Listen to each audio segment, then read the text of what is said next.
Hit go live then. Oh, you already did hit go live. And now for a taste of things to come.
Ladies and gentlemen, boys and girls, children of all ages. Well, I hope you're not a child because this is probably going to be violent. But welcome, anyways, to Game Changer Wrestling. So alive here on the Wrestle Collective and the Simply Reliable Studios channels. I am your play-by-play man extraordinaire, representing both ends, the Heb Man, James Hebert, joined as always by the Renegade of Wrestling, JJ Williams. I don't know about as always. Usually you're joined as always by the Wrestlefish. That's fair. You know, I've been popping up a lot more here recently due to my work schedule and actually being in an environment where I can do this shit again. When you speak in broad terms, it's not a lie. This is true. This is true, but yeah. Got a good show here this evening. We do. Now, I'm probably already aware of the answer here, but yes. I'm going to ask it anyways. Did you watch any of last night's show after your little shindig that you were attending? So, short answer, no. Long answer, a lot of drama. After the fact, won't get into details. So, literally, right before I had to go live, like, I think it was like an hour before I had to go live, I just got the promo out. So, I literally have had no time to watch it back. Okay. Kind of all I needed to know to kind of handle the commentary and the discussion here. Yes. So I've opened up all the images here now. Yes, sir. We will start to go through these.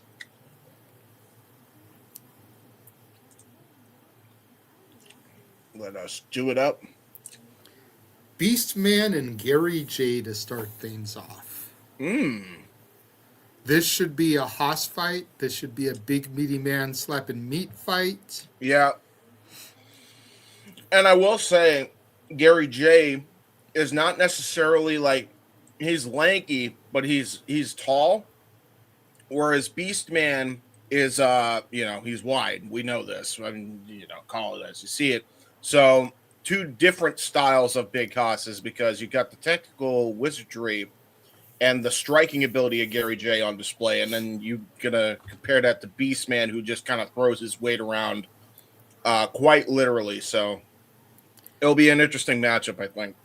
And Beastman is looking to pick up a dub here because he got an L yesterday to Too Tough Tony. The meteorite did him in. No, did it? Yeah, I mean, you can't kick out of the meteorite. I mean, it's just, if I'm keeping it a buck here, and we love GCW, we definitely put them over a lot more than some people in the space. Mm-hmm. That was the weakest match of the show. I'm not gonna say it was bad match. I've seen way worse matches than that match. Yeah. But I've seen way better matches than that. It was definitely the weak spot of the show. Yeah, I mean... But I also wonder, and me and Ryan talked a little bit about this in regards to that match, I wonder if it's going to play into things on the Juggalo side of things, as Juggalo Championship Wrestling is going to be a part of the Collective in Vegas. Stranglemania is going to be the Thursday night or the Friday night show, I believe. Friday night. It's after spring break. So I'm wondering if, with the heavy focus that we have this weekend on some Juggalo talent, if that's going to play into things for that show come the Collective. Because both Beastman and Tony are JCW regulars. Yeah, I mean, you're not wrong. I'll say a couple things on that. Love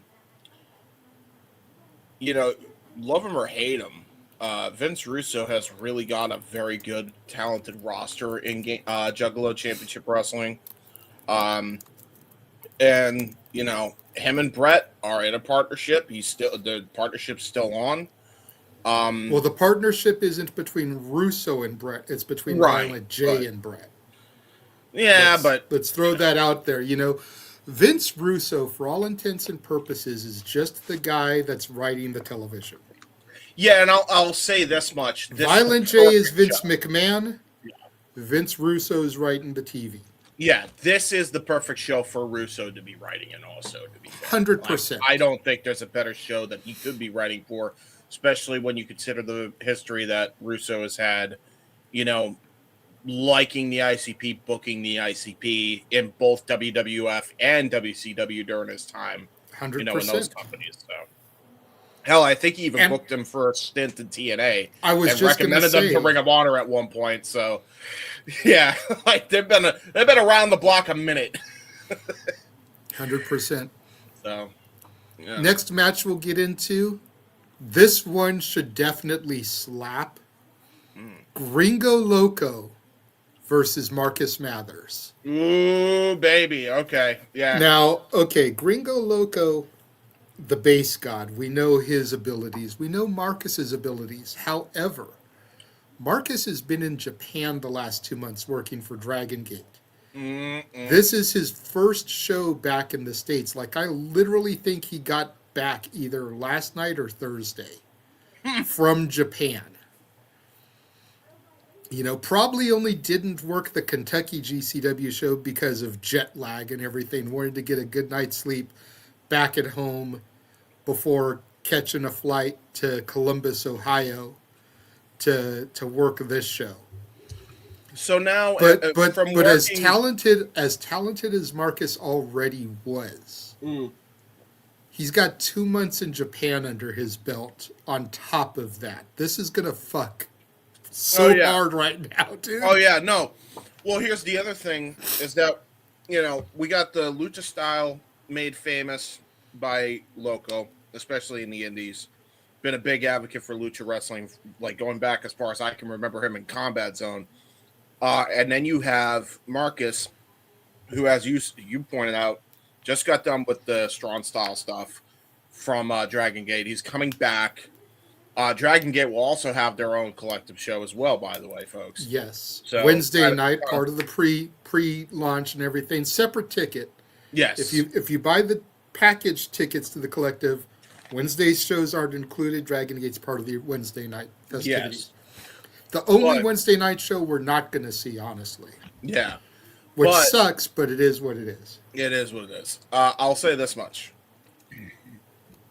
This match should really do good, considering that aspect of Marcus. We know how good Loco is. I'm wondering how the styles are going to contrast now, because you got a guy who's basically becoming a hybrid, learning all these styles, but then you also have Gringo Loco, who's no slouch in the strong style himself. I mean, the dude's a big boy, and we've seen him hit hard. So we'll see what happens. I think this match has the potential to be match of the night, if I'm being quite honest. Oh, 100%. And, I'm going to try to stall here for just a second because Gringo Loco is no stranger to the Dragon Gate style himself. Oh, The first match that he has announced for his World on Lucha, if I can find it, is a Team Gringo versus Team Dragon Gate encounter. okay. Yeah, Okay. here it is. Here's the image. Give me 1 second. It's loading in here. Mm-hmm. Oh, Bam. wow. Okay, I'm really looking forward to that, Damn. So, Gringo Loco, well traveled in and of himself, he's not going to put himself in this 6-man against Dragon Gate if he can't work the strong style. Oh, yeah. No, I agree. Couldn't agree more. And he's teaming with his regular partner, Arez, and Vengador to take on these dudes. So, Oh, okay. I like it. So the next match we'll discuss is not going to be the only bloodbath, I'm sure, but will probably be kind of bloody as Nate Webb takes on Shotzi Blackheart. Oh, my God. Okay. Well, I'll say this.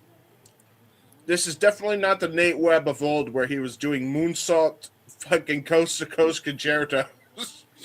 But, yeah, this is going to be bloody. Oh, no. Oh, no. Oh, James is going to be squeamish. Oh, no. Oh, no. You okay, buddy? No, I'm not okay. I don't want to see blood. I want to see so much blood. A little blood's okay. That much is... Next match on the card, Yeah. Bear Bronson and Josh Bishop. Ooh, little big house fight here. I like it. Again, another Haas fight. Bear, what was it that Jordan Oliver called him last week? The face and the ace of GCW? Yeah. After the match that the Savage Gnomes had with Busta and the Brain. Mm-hmm. Josh Bishop, I believe he's an MLW regular, if I'm not mistaken. I think that's where we've seen him the most. Yes, but Has that Sid Vicious look to him. yeah, I like the Sid Vicious look. I ain't even gonna lie, but a couple things I feel need to be addressed on this because Bear Bronson is also involved in the whole struggle for control in Game Changer, and was involved in getting locked in the locker room thanks to Vandal 48. Thanks to one Vandal in particular. And Cousin Goger, the Midwest Menace. Yes. Oh, is that what he's calling himself now? Yeah. That's been his nickname, apparently. Like, if you go to his page, like, he calls himself the Midwest Menace. Yeah. Just like Otis is Evil Incarnate, and Atticus is the Last Nail. I see. I get it. So the Midwest Menace was doing menacing things. Always doing menacing things. So, yeah, they did what they did to Matt Tremont. And yeah, man, Bear Bronson, he's looking to get his pound of flesh on them. It'd be interesting to see if Vandal assaults him during this contest before, during, or after, or if he just has a straight up match and we don't see Vandal at all because they're waiting for their next opportunity to strike. Because you know how these groups kind of run in packs, and when they strike, you never know. So we'll see. I think a lot of it has to do with placement on the card. Yes. Because all members of Vandal are in action tonight. Yeah, well, there you go. So placement on the card, I think, is going to be key there. Yes, and good to see you, Matt, by the way, in the chat. We both went to go put it up at the same time.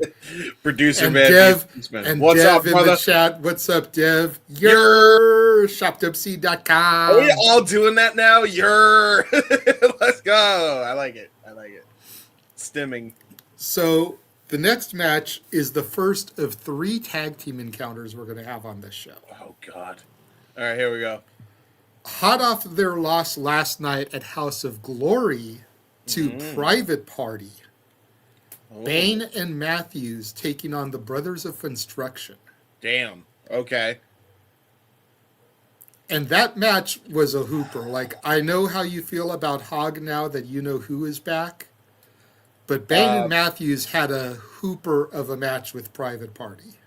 Yeah, that doesn't surprise me. Bang and Matthews have been really good. I'm going to be curious to see what they get out of the Brothers of Funstruction, though. Yes. By the way, I'm not covering it. Doesn't mean I won't watch it back, by the way, because I am watching it in my private time now. But I definitely will check that match back. Also, Brothers of Funstruction's an interesting one, but it really depends on if they're going to go really, really gimmicky. However, they are gimmicky, but that's the thing is like that's the greatness about Brothers of Funstruction versus just about anybody that they wrestle. Bane and Matthews are those technical high flyers. Like they're your hoopers. Are the mind games, are the carnival antics of the clowns gonna fuck with them? Well, or are they gonna be able to overcome that? They certainly are carny, that's for sure. Anyway, we'll see how it goes. Well, speaking of carny, we've got Violence is Forever versus the Outbreak. Okay, no, you know what? I fuck with the Outbreak. Okay.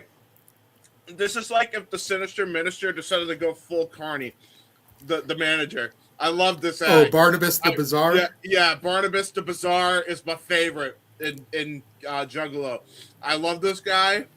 Like, legitimately, this is some sports entertainment I can get behind right here. I like the Outbreak a lot, actually. They've grown on me like a fungus. Ironic, because they're zombies. But Violence in Forever, back to what I was saying about Bane and Matthews, those are your technical submission, hard-hitting brawler motherfuckers. Are the Outbreak going to rattle them and get them off their game? Yeah, fair.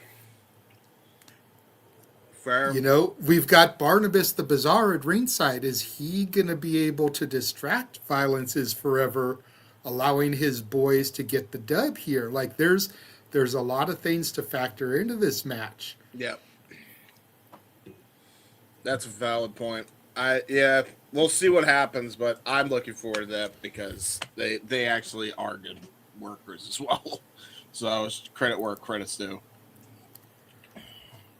Next up, the last singles match we're going to discuss.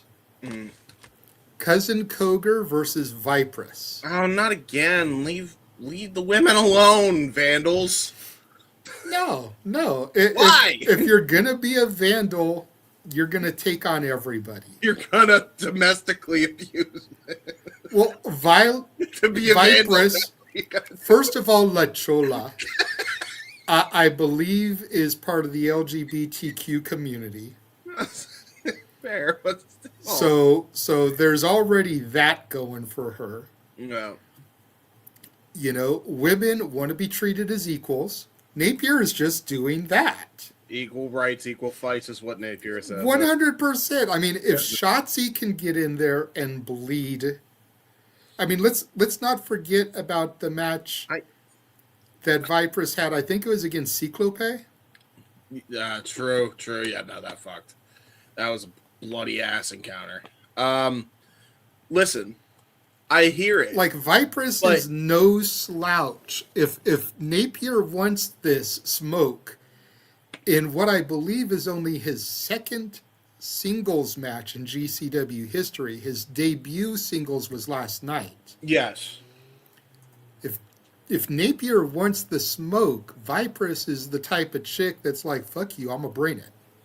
I know, and I hear it. However, I feel vandals aren't competing.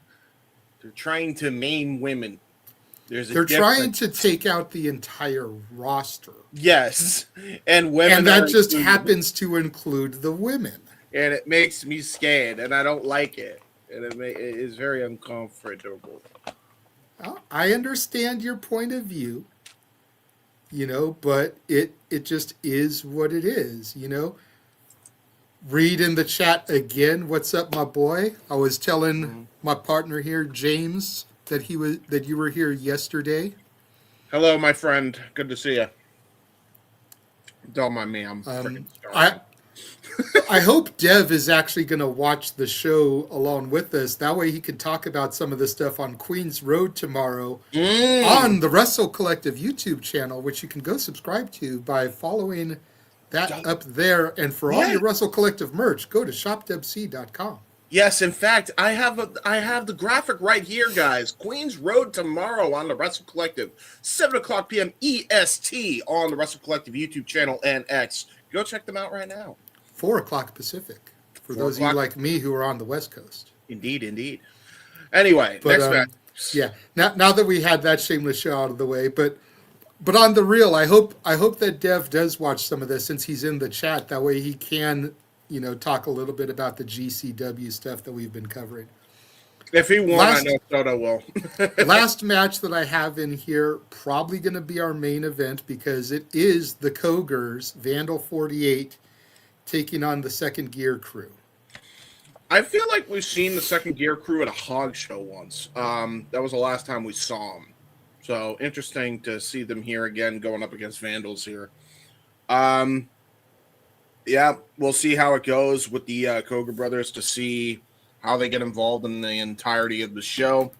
You got to imagine that is fresh in the minds of every Game Changer fan, myself and you included, with their hostile takeover from the last show that they were on. So, well, the last show they were on was yesterday, and it wasn't as hostile of a takeover. Well, fair enough. Last show that you saw. Yes. And we're seeing the highlights from that last show, Baller blocking.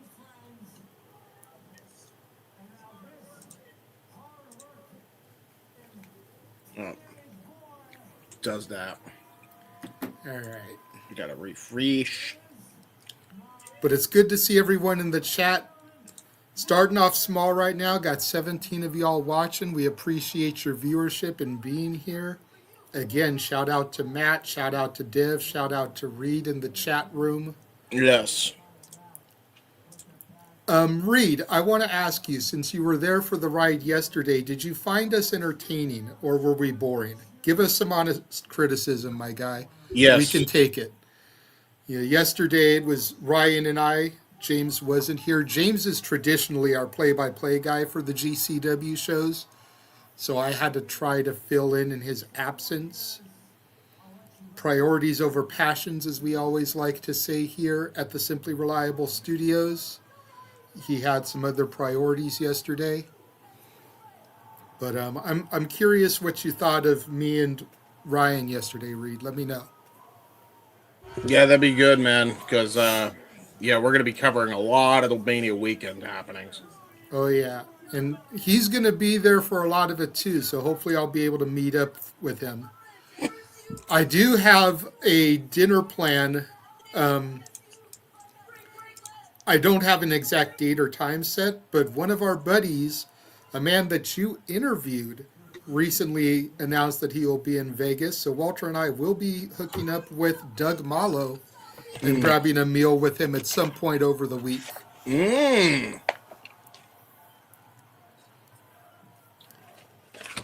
Okay, cool. Thank you, Reed. He says, I wish chat itself was more interactive, but you did as well as you can in providing your views and taking mine in. Yes. Thank you. Appreciate that, brother. Yeah, I appreciate the praise. We do have this thing called ADHDism, as we are on the spectrum. Myself and Ryan are, so. And you know what? I probably am. I've just never really been tested for it. Yeah. But I would not be surprised if I got ADD or ADHD or even a little touch of the tism myself. You said it, not me, because I also agree. But yes. Oh, hello, car. But yes, there you go, Reed. But yeah, this shocked the hell out of me though. This Joey Janela assault on Brody. Okay, I was talking to Ryan a bit about this yesterday.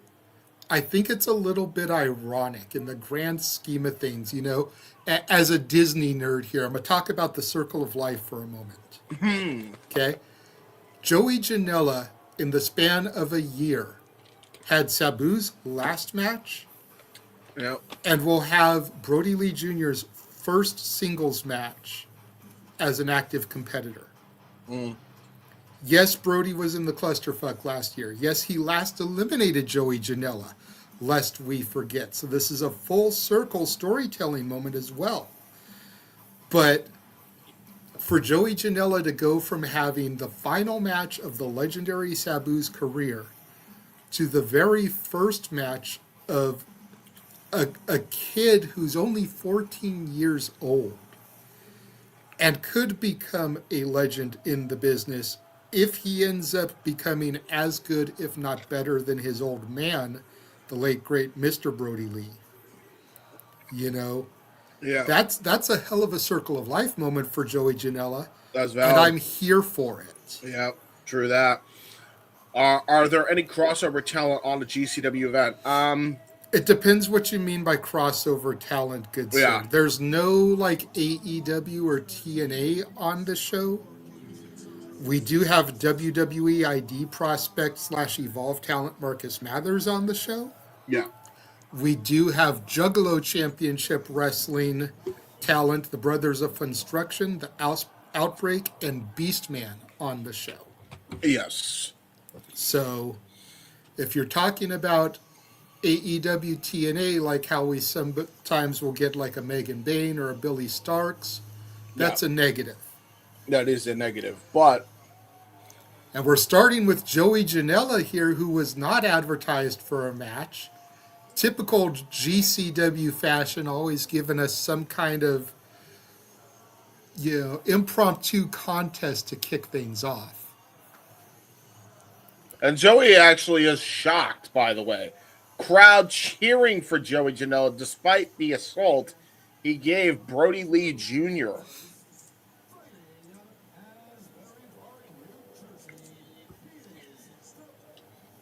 Janela just snatching the mic from MLJ. Not even going to waste time. Right on, Reed. That's the same thing with us. Like, we're going to be doing so many shows at traditional dinner times that we haven't made too many, like, day and time plans. But I'm thinking either Tuesday or Wednesday are going to be the best opportunities for us to meet up with people, maybe Thursday. But we'll just figure everything out when we get closer to that date and see where we can squeeze shit in. But it would be cool to meet up with you at some point, whether it's grabbing a bite or whether it's just shaking hands at one of the many shows that GCW is going to be putting on that we'll be at. Moxley used to frequent GCW, but I don't think he has since he lost the GCW championship. Yeah. Which I want to say that was back in like 2020 or 2021 that Mox lost the title. Let me see here. I've got the wiki up. 2022, he lost it to Nick Gage. So I don't think he's frequented GCW much since then.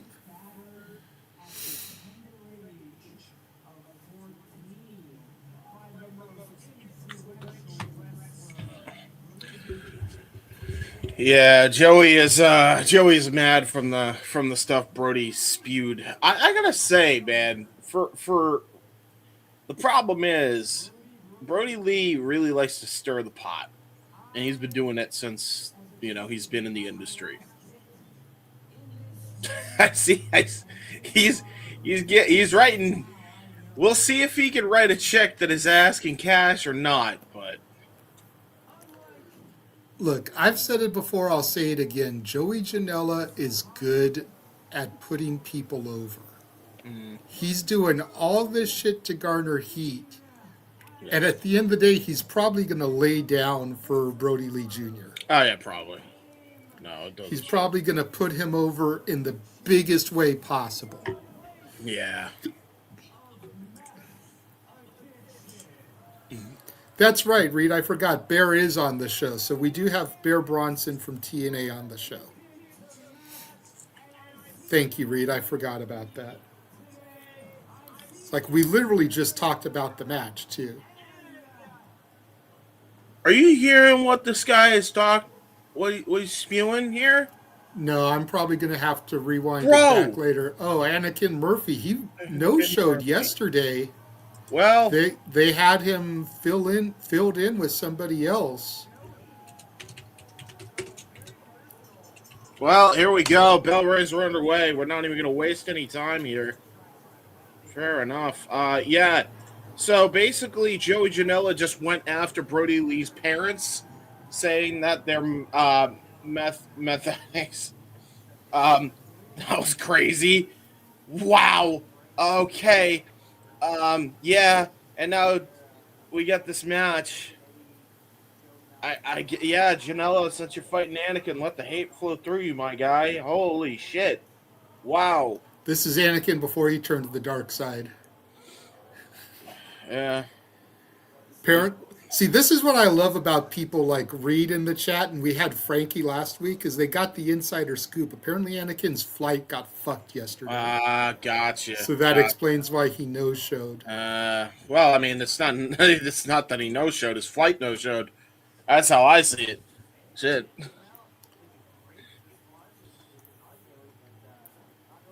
Well, we got Anakin Murphy, Janela going at it here. Nice Irish whip here by Mr. Janela. About the run charge here. Ooh. Zaner splash, but Anakin gets out of the way. Cutter out of nowhere from Anakin Murphy. And right now, Anakin has the high ground. Forget Obi-Wan. Yeah, absolutely.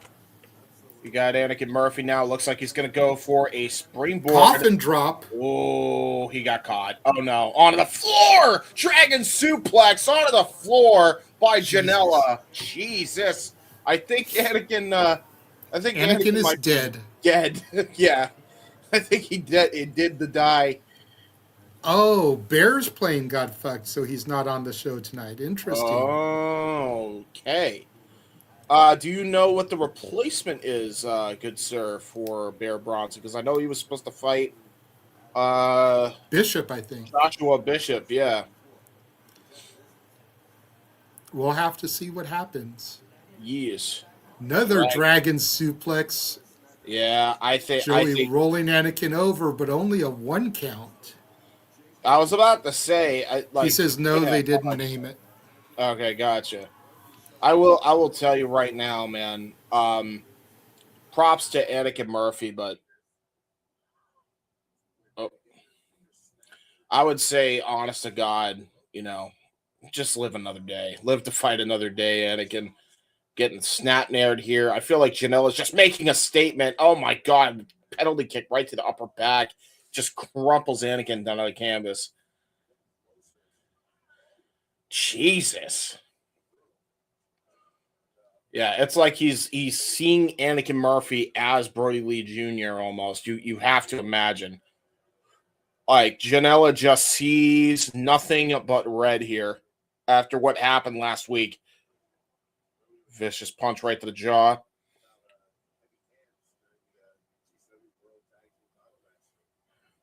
Guess Anakin. Hey, listen, I've seen Anakin take abuse, so I'll give him that. But I feel like Janela is wrestling with a vicious purpose tonight.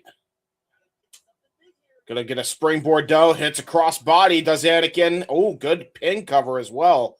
Very astute pin cover as well by Anakin Murphy. I'll give him credit there. Nice reversal out of that.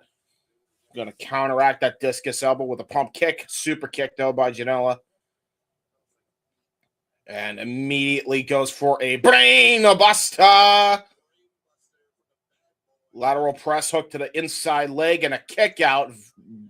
Emphatic kick out by Anakin Murphy. He is not going to stay down here. If you want to beat Anakin, he wants to die. Oh, no, he's one of these guys. Oh, jeez.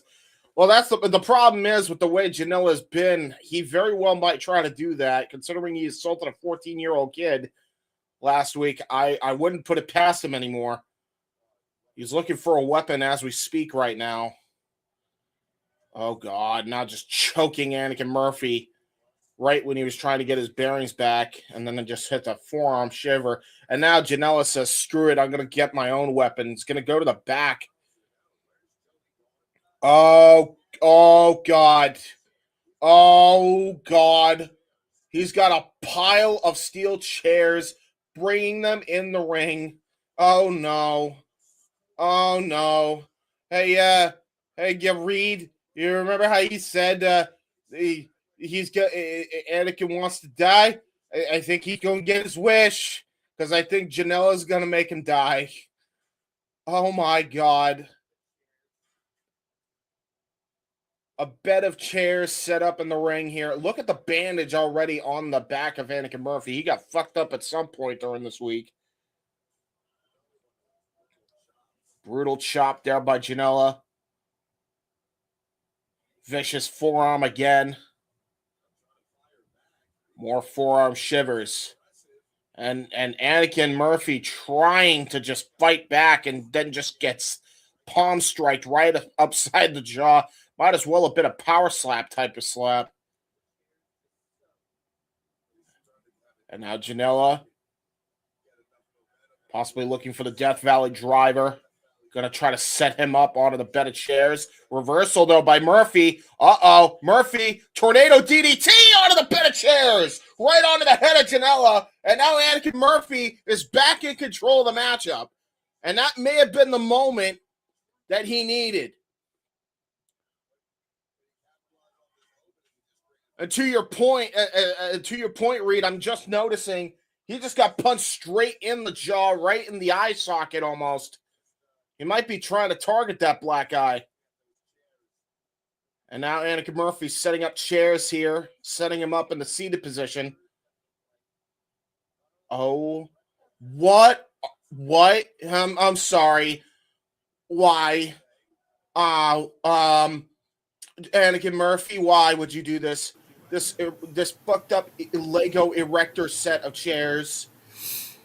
Somebody wants to die. Yeah, is it going to be Janela or Murphy? Probably now. Murphy.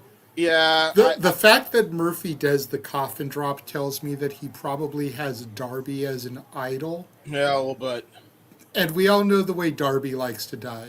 Well, he was trying to go for a sunset flip. He was going to try to go for a sunset flip. Notice the bandage on Murphy's back. Yeah, I called that out earlier. Oh, no, okay. Not deadly dive. Not a deadly dive into this thing. No. Oh, God damn it. God damn it, you. Oh, why? Oh, and a pile driver onto the chair by the bad boy. Yeah, hook of the leg. There's one. There's two. And Murphy kicks out.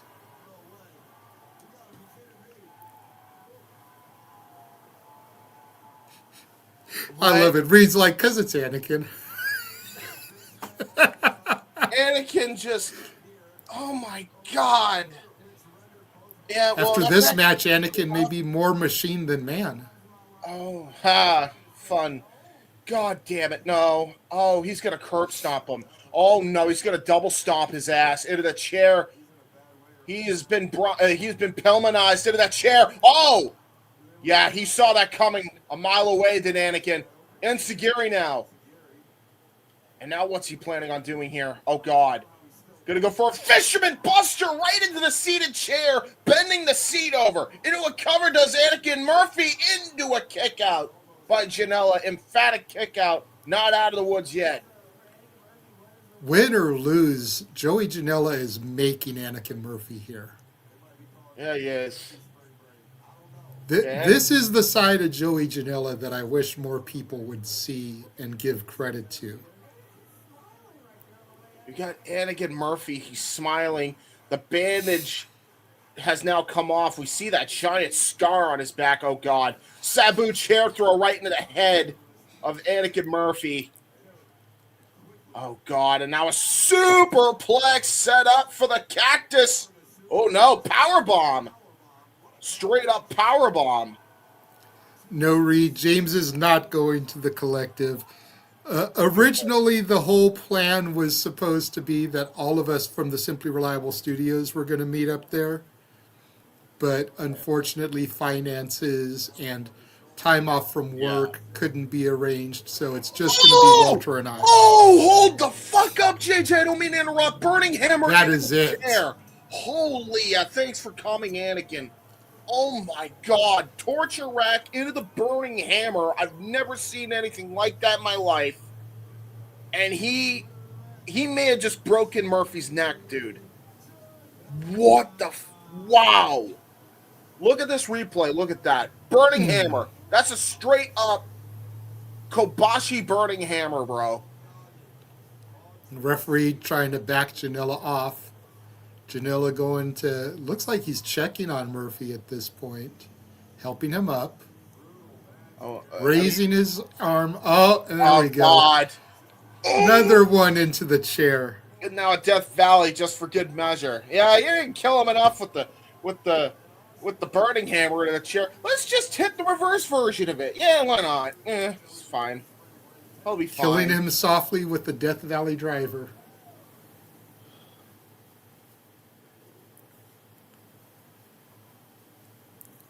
Well, again, despite the loss, Anakin Murphy just got fucking made by Joey Janela. Yes. By the way, Reed. And we're taking a look at the Outbreak here. By the way, Reed, I will tell you, I am naturally squeamish at all this stuff.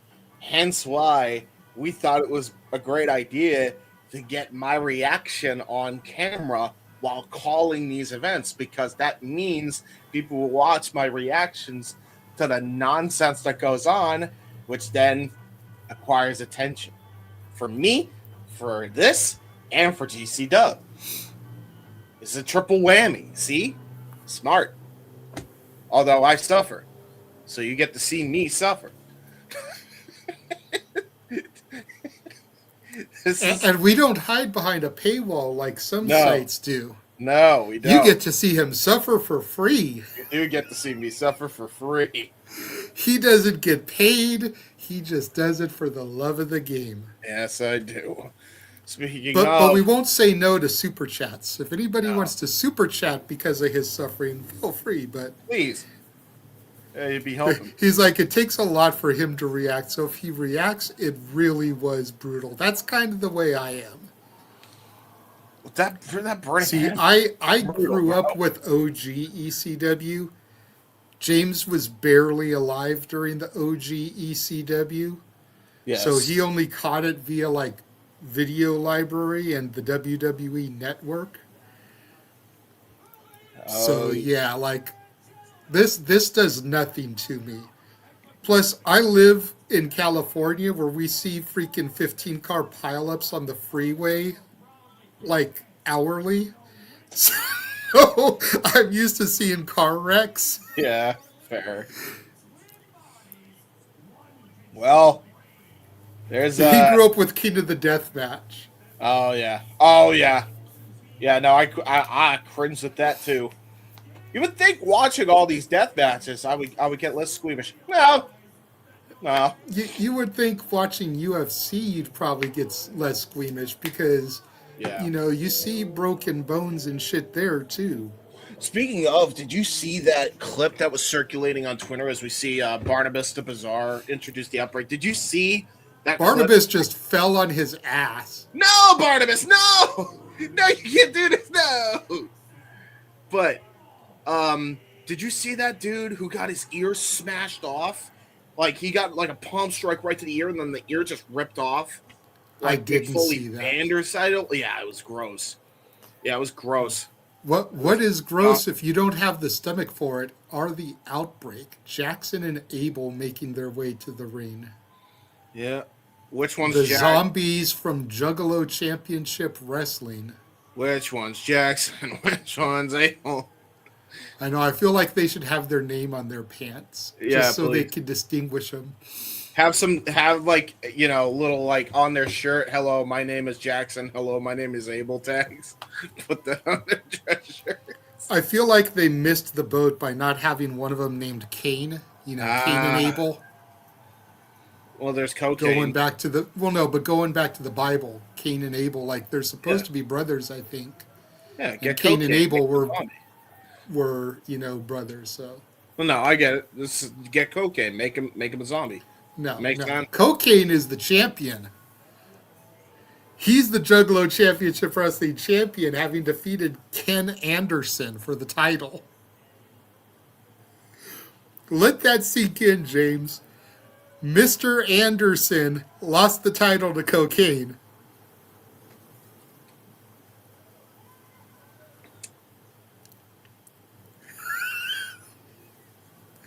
And apparently Jackson is the blonde. Okay. Wait, there's a blonde? There's a blonde? I can't help this. Oh, okay. I can see the blonde a little bit, but I'm like, what? Apparently Jackson had a very Atticus-like gimmick prior to this. Maybe I'm colorblind. Who knows? Shit. I think the one behind is Jackson because he has a little bit more of a blondish tint to him. Oh my god, I get why they're doing this match now. Because Violence is Forever's theme song is Zombie. That's hilarious. That's why. All right. Well, there you go. Your girl Scarlett Donovan, the official for this contest. Yes, the best official in the Independence game right now.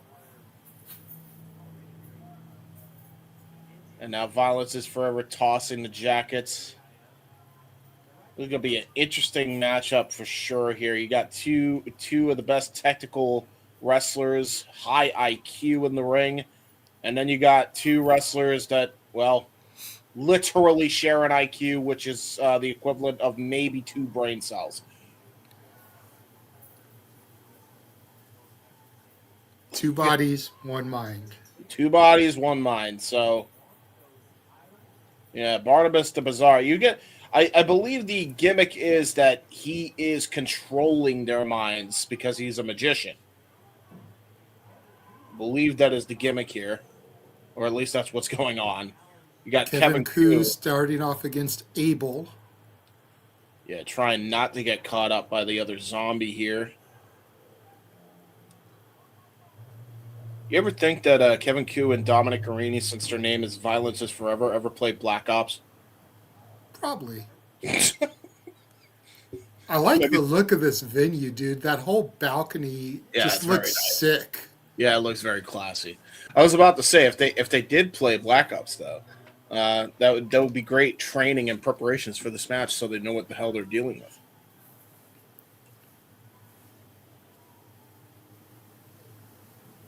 Again, like just the mind games here, because again, normally I feel like Violence is Forever would have the edge in a match like this, especially with 2 guys that look like Jackson and Abel, but hell of a vicious forearm. Zombie does not go down. Jesus, yeah, double team the hell out of these zombies. Yep, Violence party starting here. Dominic Guarini with the shoulder thrust. Hell of a hesitation drop kick by Kevin Koo. Sets up for a Manhattan drop. Sliding D-lariat combination into a cover. Hook to or lateral press there by Guarini. And only gets, I think, barely a 2 count.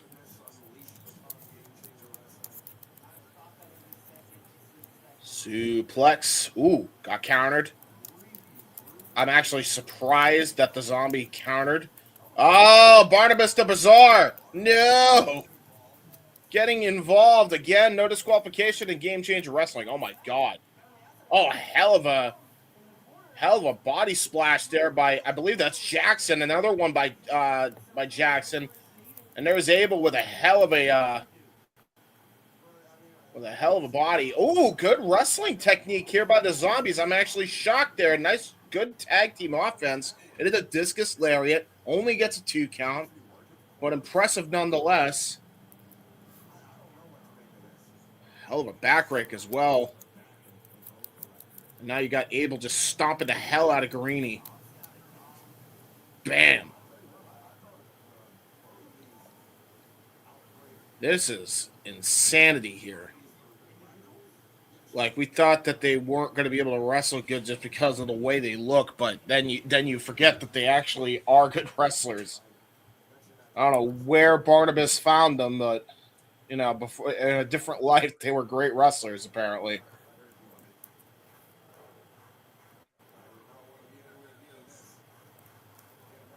Dominic Guarini getting choked here by the zombie. Big uppercut. Jeez, that was a vicious uppercut. That was just a straight up uppercut. There's no other way to call that. Now stomping a mud hole in Guarini as we get a tag back into Jackson. Jackson stomping the shit out of him. Oh, yeah. Yeah, we always stay in kayfabe. Yes, Reed. Well, we try to. For the most part, we are. Ooh. Ooh, look at that, though. Dominic Guarini. I think he was going to try to go for a ground and pound, tried to go for a leg lock, but then the zombie just bites on the toe. You do not want to get bit by a zombie, Dominic. 100% you do not. And now tag back into Abel. Yeah, these guys are dissecting the former Game Changer Wrestling Tag Champions, which is surprising. Knife edge chops here by Dominic Guarini trying to fight against the zombie outbreak here. Getting choked here. Elbow strike to Abel. Sling blade, though. Brilliant looking sling blade as well. Shades of Hiroshi Tanahashi, that sling blade. That was a picture perfect one. Kevin Koo having to come in and break up the pin attempt. And honestly, that might have been smart there by Koo.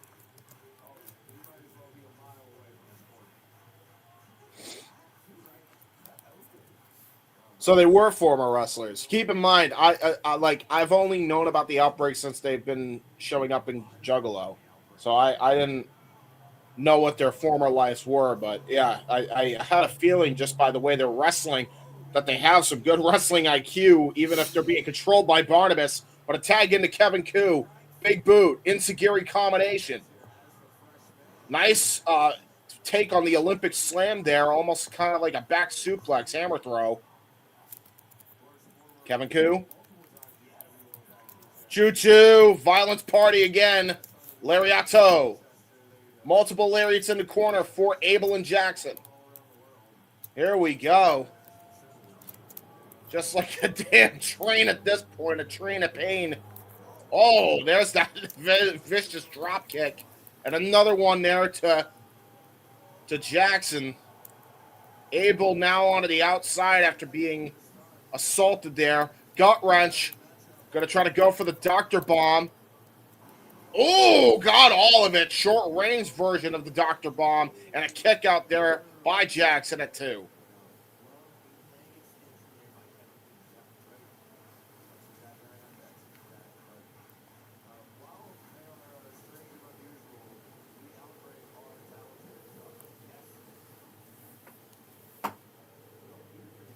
Yeah, honestly, you're not wrong. You're not wrong, Reed. There's definitely an interesting tag team to have. Uh-oh! The bite! The zombie bite! No!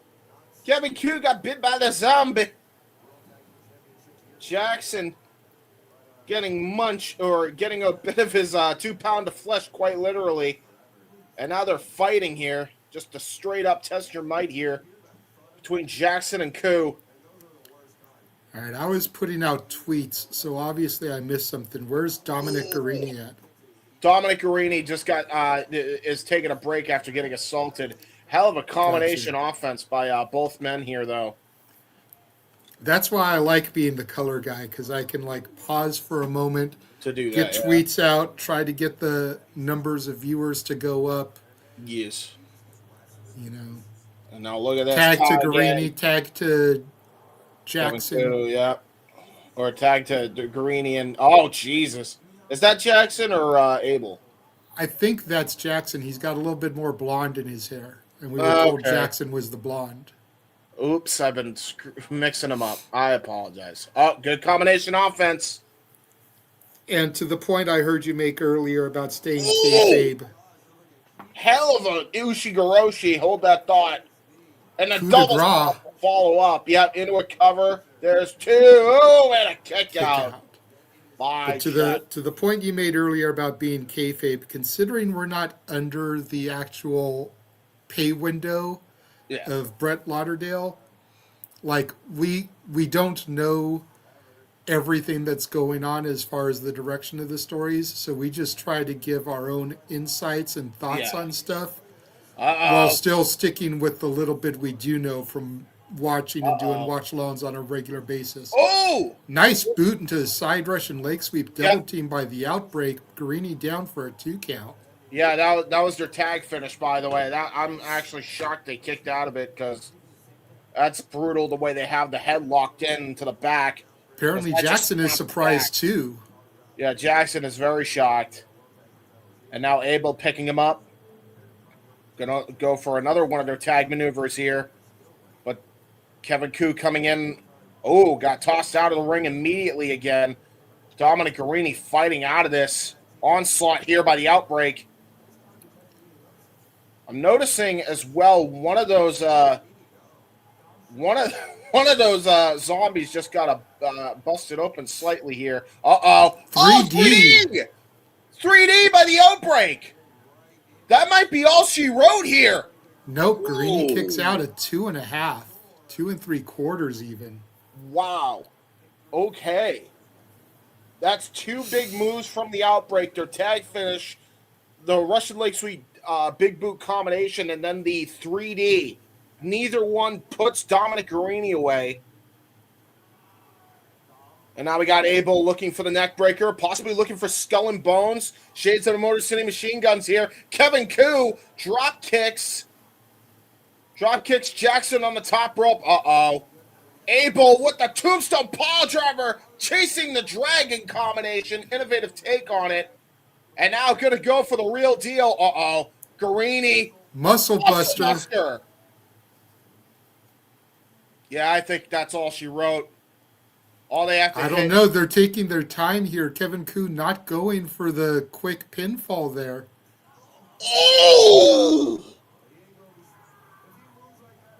Oh my God, and take on the DIY collision course, and now chasing the dragon! Big boot to the back of the head. 1, 2, hell of a tag match.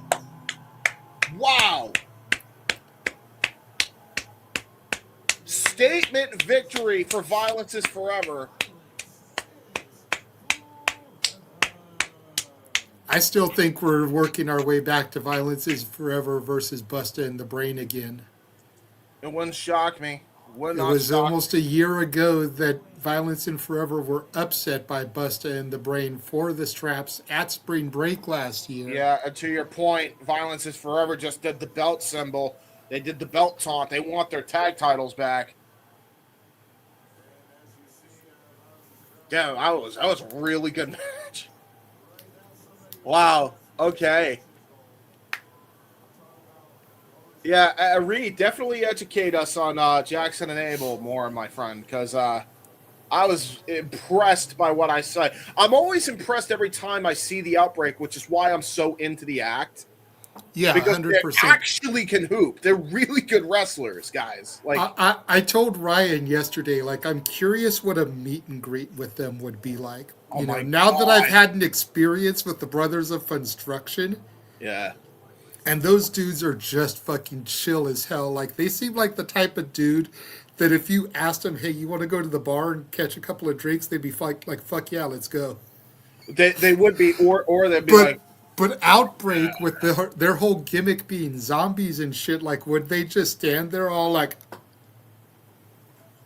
you know, like drooling everywhere? Or would you actually be able to get like a conversation with them? Could be. Taking a look back at Baller Blocking last week and the violent assault, speaking of Violence is Forever, just the massacre and the crucifixion that was of Matt Tremont. Yeah, that's it's a vicious assault for damn sure.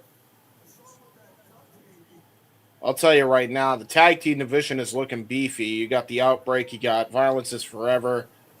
Technically, You've got too. the Brothers of Funstruction. You got the Yeah. Vandals.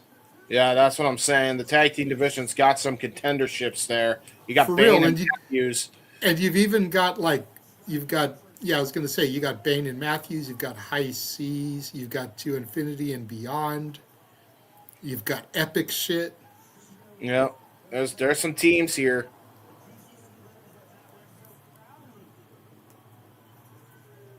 Oh my god. Genesis. Yeah, Genesis as well. Yeah, that's another one. I mean, I think Janela's got some preoccupied dealings with a 14-year-old as we're seeing this violent assault. Well, It's true, but brutal. if we're being honest, that angle with Janela is probably only going to run through spring break, Yeah. and Bust in the Brain probably ain't losing the belts until at least spring break. So, it all can still align for Genesis.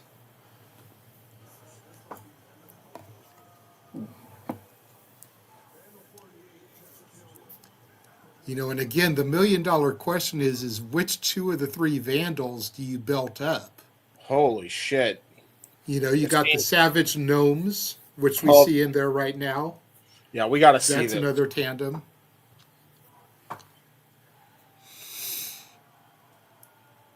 Look at this. He's still somehow screaming about the Vandals. I don't even know how Tremont's even survived that, because we've seen him take some punishment, but that was the most I've ever seen Tremont bleed out ever since I've been calling his matches, and that's covering a lot of ground.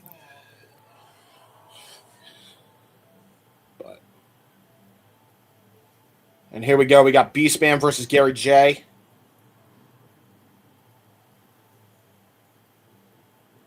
Innovative big hoss fight here, because you got Gary J, the tall, lanky technician and striker, and you got Beastman, who is the wide powerhouse. Shout out to the 72 of you that are watching right now. Let's Yes, try and get that number to 100 by the time this match with Gary J and Beastman is over. If you're watching on the X, retweet, share it to your followers who may not be following us. Yes. Let's try and get those ticks up to 100 before this match is over. Yes, sir.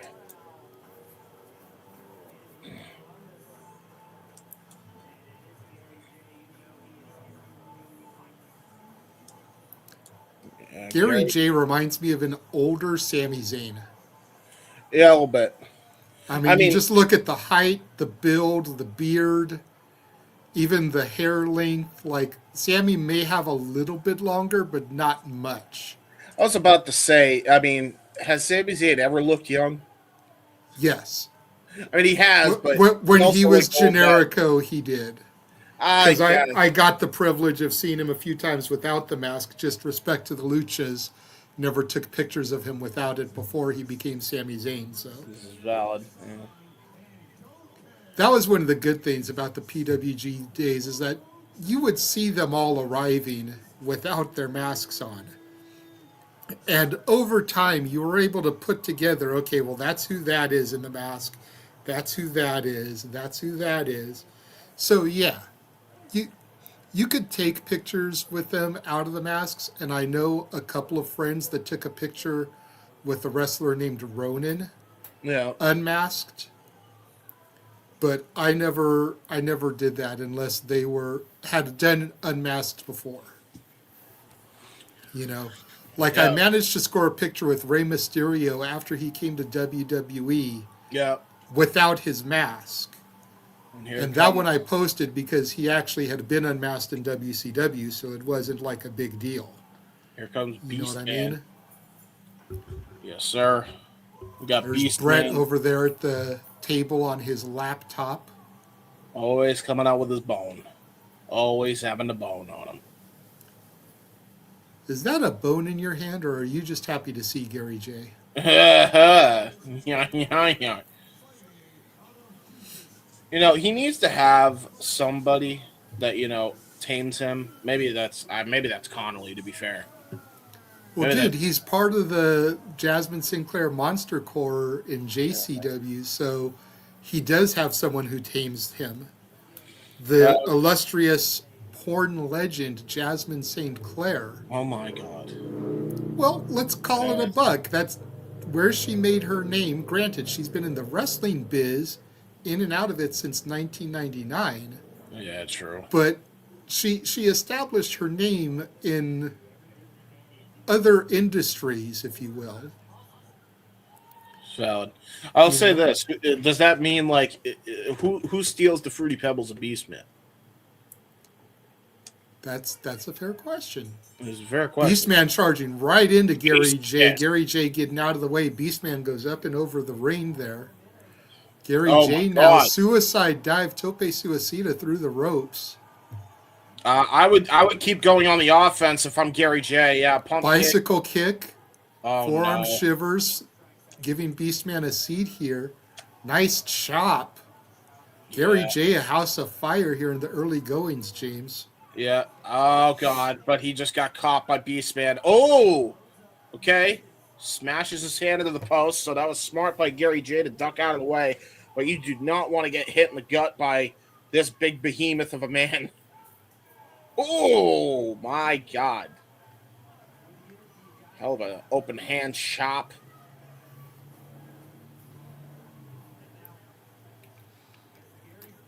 And now what the hell's going through the mind here of... Oh, God. Oh, no. Up the doors. Oh, there's three. This is three doors. And he's probably going to make a door bridge. We're hitting all the gimmicks early. I'm high. Gotta get the shtick in, James. Gotta get the shtick in. You did send Ryan the link, right? I know he told me he was going to be a little bit late, but I just want to make sure you sent it to him so he can Shoot. pop in at some point. Yeah, let me send it. Get my fault.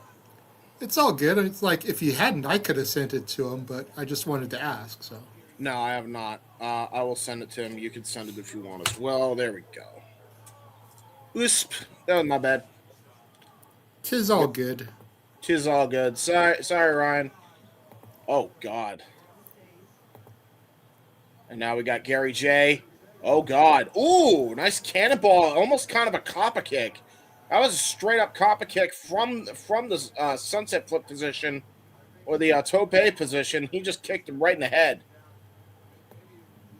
Oh, God. Well.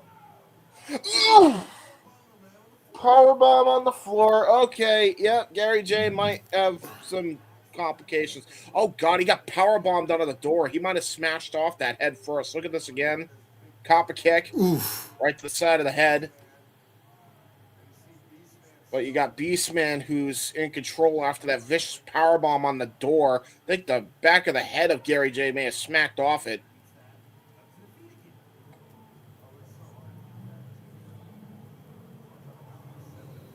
Again, Beastman trying to get a W here after eating an L yesterday to Too Tough Tony.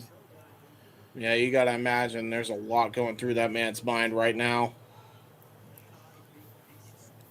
Brutal chop right to the back. You can just see the marks still being laid onto Beastman. He's actually got a bit of a welt there on the back, on the upper back of him. That's how hard Gary J hits. One of the stiffest strikers you will see in the independent scene as he just gets avalanche splashed here by Beastman into a Saito suplex. Got all of it. Right, that also could be a mark left over from his brawl with Tony yesterday. Let's not forget. Yeah, valid. Oh, my God. Just a Thez press while Gary J was on his knees. Face first, he goes into the canvas. And a kick out somehow by Gary J. Innovative offense from Beastman.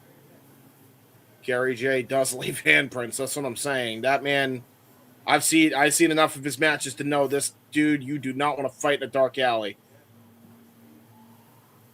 Avalanche splash here by Beastman. Gonna charge at it. Gonna go for the cannonball. Ooh, hip attack. Gonna try to set him up one more time. One more charge into the corner. There's the cannonball, but Jay gets out of the way. Yeah, Jay able to get out of the way. Going to go to the top rope, possibly. Oh, no. Double stop right to the back of the head. Almost a take on KJ's finish, the character assassination, but goes with the side of his boots.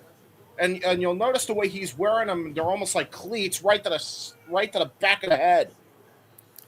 Nick coming in, little off topic, says, we got our jerseys ready. James, I want to see your handprints. Right. It was said, you probably missed it on social media, but with our special guest tonight, we all need to wear hockey jerseys. Sorry, took me a minute. As she is a hockey enthusiast and actually plays hockey in her free time. So gives you an excuse to wear one of your uncle's jerseys on the show. Valid. Uh-oh. Nice black hole slam there from the Beastman. Gets two. Gary J kicks out. But yes, Nick, I've got my jersey ready. It's in the closet. I'll just throw it on before we switch over to shenanigans. Yes, sir. In the meantime, got to represent the Vandals here in Ohio. Of course you do. Of course I do. Still waiting for my Sid Pig shirt to show up. As far as I know, it hasn't even shipped yet. Oh, boy. And then Atticus had to go and debut one last night that was designed after the IWA Mid-South logo. I think Beastman may have accidentally hit a fan with the chair because he did not throw that chair right into the ring like he intended. I hope the fan is okay. Uh-oh! The bone backfires on the Beastman! Dude, this is GCW. Fans come to the show hoping that they'll get accidentally hit with something and be part of the show. Yeah, probably. Oh, double stop right to the upper back now. Brilliant maneuvering there by Gary J. Goes for a cover, but another powerful. That was barely a 2 count for Gary J. Notice how close the fans are to the ring tonight as opposed to last night, and that's mainly to Reed because I know you didn't watch last night's back. Last night, they were like 6 feet back and there were guardrails. Tonight, they're like dangerously close to the ring, no guardrails. Yeah. At least they do have puzzle mats on the floor, though, instead of wrestling on straight-up concrete. You mean yoga mats? Hey, they have rigid pieces that fit together. Those are puzzles. They are puzzles. He says that's about 4 feet back. Oh, God. Oh, no. Oh, no. Oh, no. What is he thinking of doing here? Rikishi driver through the door bridge, maybe? No chance. Yep. Holy shit. Yet somehow Gary J was in the upright position, could have very easily thrown a hand over Beastman there. Didn't. Beastman only gets a 2 count. Beastman's beside himself, James. Yeah, to be honest, I think... Look at this again. Rikishi driver through the door bridge. Yeah. Oh, God, and now they're using the door as a weapon. I think the only reason why Beastman didn't get the win off that was because nice discus elbow by Gary J. I think it was just because he took too long to get to the cover. Another double stomp right to the back of the head. He's just spamming those, trying to get this man down, and finally gets the W. Literally took, like, I think 4 double stomps to the head to finally get the dub. I'm telling you, dude, Gary J is Grandpa Sami Zayn. Grandpa Sami Zayn. Grandpa Sami Zayn. Yep. Just look at him. Look at even the facial expressions. Yeah. That being said, James, there's about one wrestler you don't want to have his handprints on you. Yeah, that'd be Gary J. Yeah, I don't want him chomping me. Thank you. I'm good. I want to keep my lunch in my stomach. Thanks. Right. God, look at the marks all over Gary J as well. He got screwed up in this match also. He got fucked up. Yeah, he survived. Make no mistake about it. Gary J survived the Beastman. Hell of a match between those two as well. And here we go, taking a look at the Sandman video package for Spring Break, where he will be going toe-to-toe with the GCW legend that is the Invisible Man. I don't like this. I wanted him to fight a drunk. I wanted him to fight Too Tough Tony. It makes sense. Their gimmicks revolve around alcohol. No, instead I gotta see the Invisible Man. I thought Cena retired already. How can you see the Invisible Man? I can't because he doesn't exist. Reed says, James, it's going to be amazing. Trust.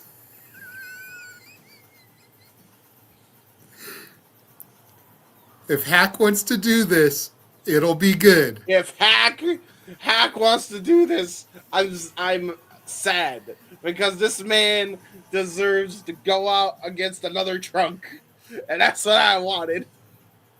Instead, I gotta see a person. He doesn't exist. He's not a thing. It's like Santa Claus and the Easter Bunny. He's not real.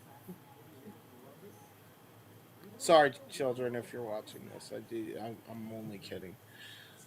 I'm only kidding. I was going to say, we have Santa Man on the shows yearly, okay? So how dare you say that Santa Claus Well, I mean, exist? Saint Nick was actually a person. That's fair. I guess, technically speaking, the Invisible Man is a person, too, because, John Cena. Wait, then that means he's not retired, by that logic.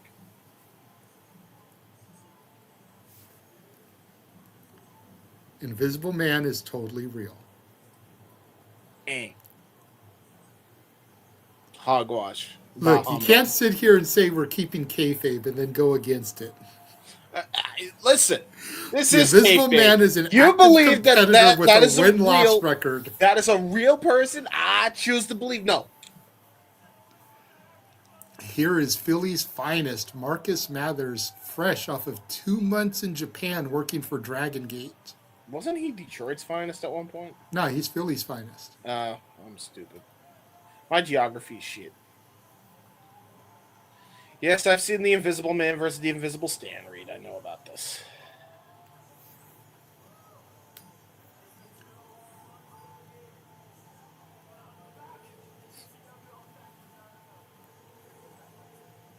He's going to get back on top, says Marcus Mathers, ready to come back into the thick of things here.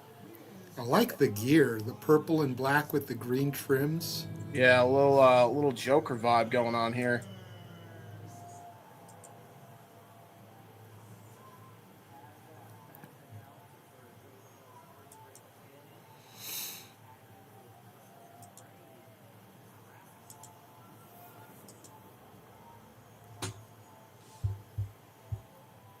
Hoo-wee.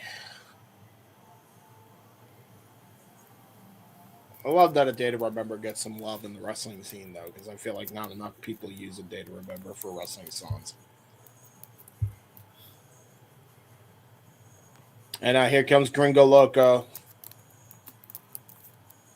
Mr. Loco is now making his way down to the ring. He's all about that bass, no trouble.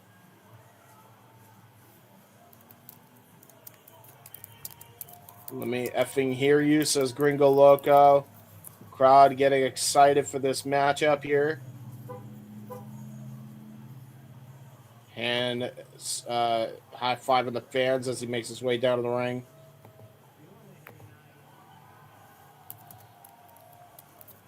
Gringo Loco, one of the bigger luchadors. But no matter as long as you can hoop, and the man can hoop. I like me a big house, and this man's the biggest of houses. You're a big ass boy. Hey, yes, I don't know about Bryce. Then he has special goggles, right? I believe so. Yeah, special goggles to see those invisible people.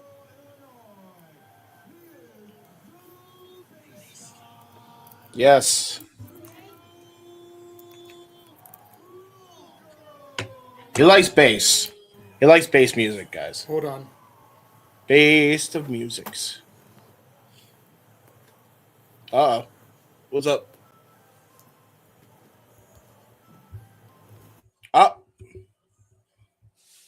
Ding, ding, ding. I heard that. So we get set up here for this matchup here is Marcus Mathers and Gringo Loco get ready to go here.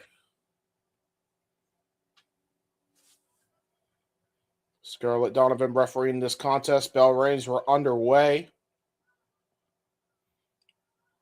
Gringo Loco, no stranger to Dragon Gate, which is exactly where Marcus Mathers just came from.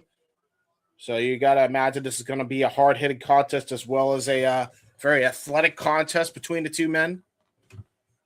We've seen Marcus Mathers definitely hoop with some of the best of them.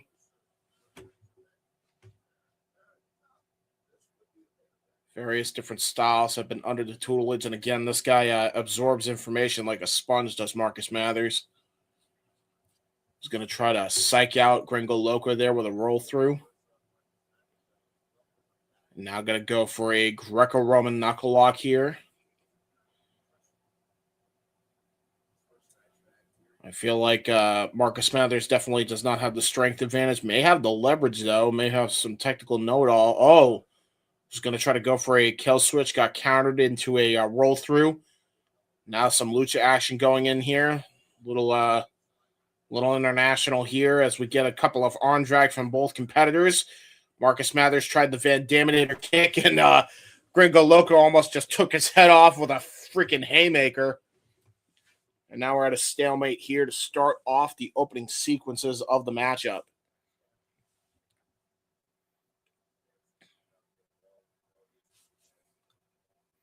I'll take JJ out. Oh, he gets his thingies. I believe that may be his food. In which case, we'll do that. Little drop down there from Marcus Mathers. Was about to get caught with a cutter there by Gringo Loco. He saw it coming. Ooh, was going to try to go for the copper kick. Loco saw it coming. Now a little bit of mind games potentially as the Rick Rude hip swivel there by Gringo Loco.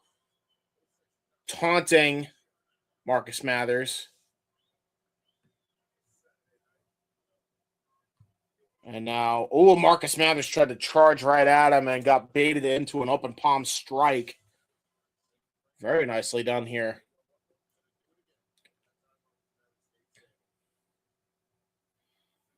Now Marcus Mathers, was going to try to charge at him. Got countered. Nice vicious forearm shiver. Snap nair into the house call of sorts, right to the jaw. Standard textbook offense there from Marcus Mathers. Has got the upper hand now.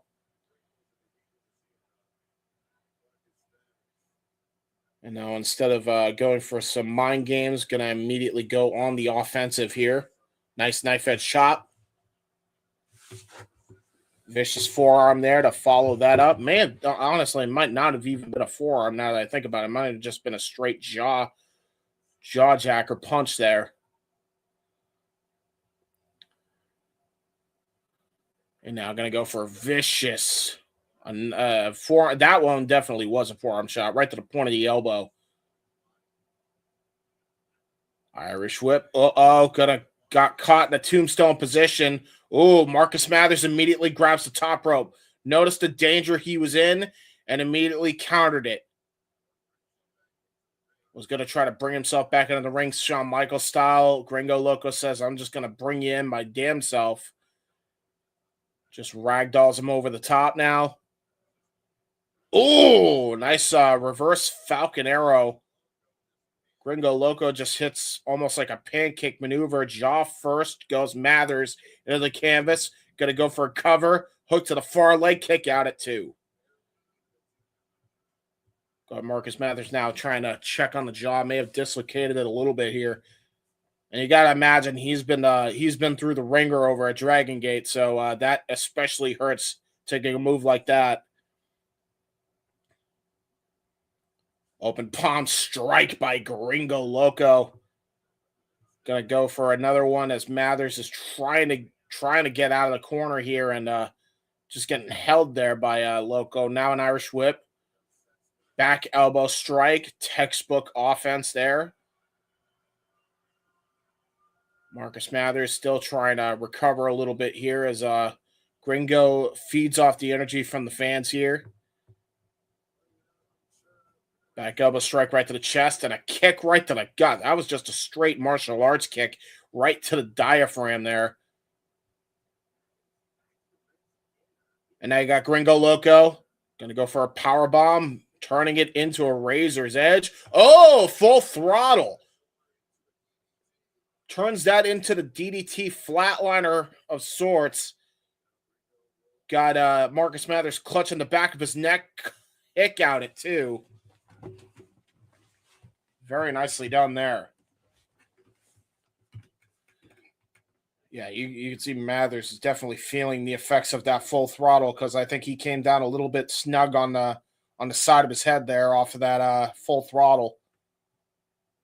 You got Gringo Loco now just taunting Mathers, just stomping a little bit more on that injured neck, and then kicks the neck. He snaps it the other way, and that's it's definitely some psychological abuse there by Gringo Loco. But what it also does is, if you have ever had your neck lock in place, which it looks like has happened by Marcus Mathers, you have Gringo Loco who just kicks the other side to snap it back, which is super painful.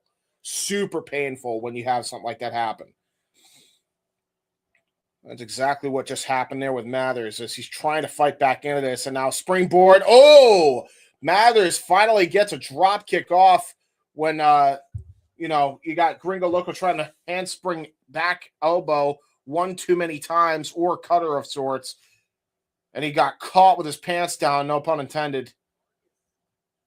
Mathers now picking himself back up onto his feet. Going to try to maintain some momentum here. Yeah, Gringo Loco trying to charge in. Springboard. Going to go for a tornado DDT. Almost turned it into a snap suplex. I don't know if that was the intention, but it was done nonetheless by Mathers. And now Mathers going to go for possibly looking for a dive of sorts into the front row here.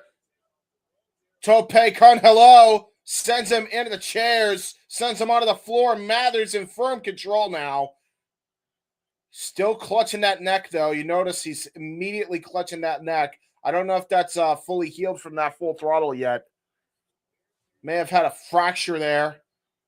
Or a muscle tear. Going to go for a cover again. And a kick out there by Loco. Take a look at this again. Nice tope con hello. And again, still clutching that neck. Every bit of offense he does. He is definitely going to be hurting. And you do not want to be caught with a big move if your neck is hurting like that. I'll tell you that right now.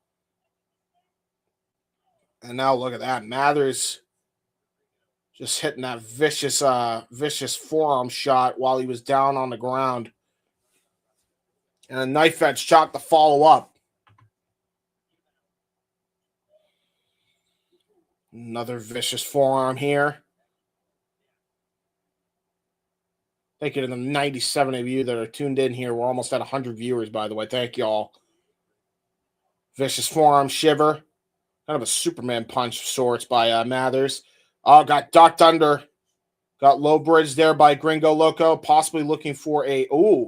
Try to go for a super kick while he's on the apron. Finally hits it. Gringo Loco now setting up for a dive to the outside. Mathers. Oh, God! Moonsault body block right into the floor. Goes Marcus Mathers. But you'll notice the way that Gringo Loco landed on the chairs. I think he came down a little snug himself. So I'm not really sure who got the worst of that one. They do call it high risk for a reason. Gringo Loco now picking himself back up to the ground. Mathers has still not gotten up, so it looks like Gringo Loco is fine. Going to toss Marcus Mathers back into the ring.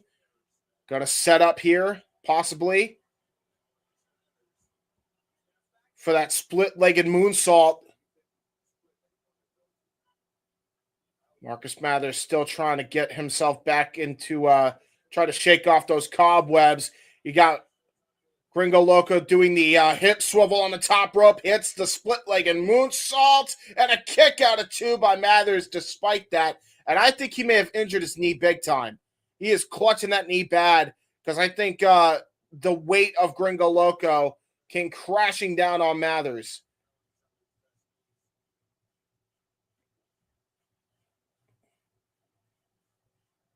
Yeah, he really injured his knee.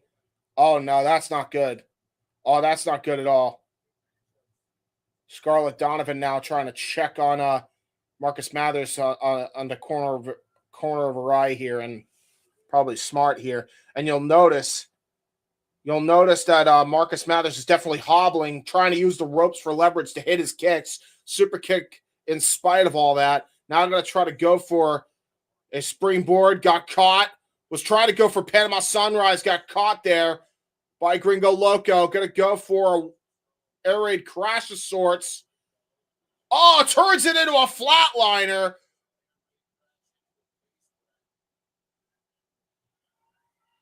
And now Gringo Loco, worn down himself, goes for a cover and a kick out by Mathers somehow at the count of 2.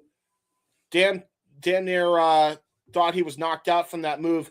Possibly slow cover from Gringo Loco trying to get it set up.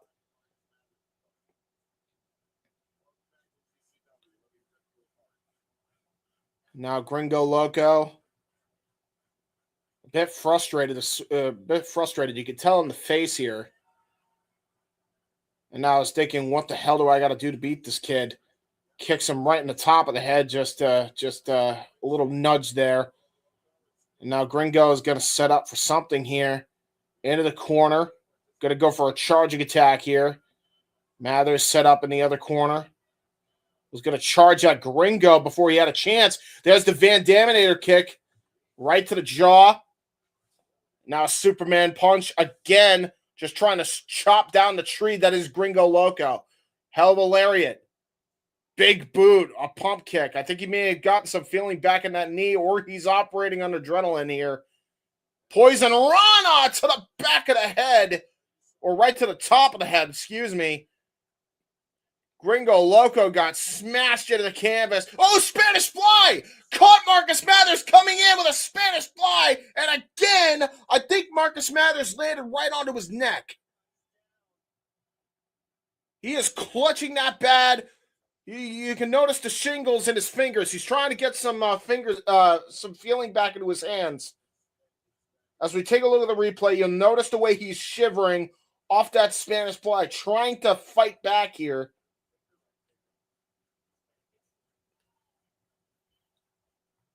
Yeah, he is definitely beaten up. You could tell he's been in Dragon Gate for a while because he is feeling every bit of that.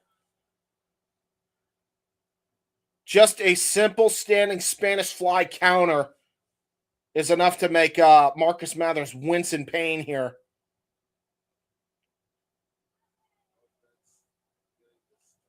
Gringo Loco pulling himself back up to the ropes. You got Marcus Mathers doing the same thing shockingly on the other side. Both men back to square one, back into the respective corners that they started out in. Like two bulls here, trying to charge at each other. Gringo Loco hitting a big boot right to Marcus Mathers. Springboard. Oh, Canadian Destroyer by Marcus Mathers. That might be all she wrote. Oh, but he tried to get him. He tried to get a lateral press in before he went for the bottom rope. But Gringo got the bottom rope just in the nick of time. That may have been the only thing that saved him. Mathers is beside himself, frustrated.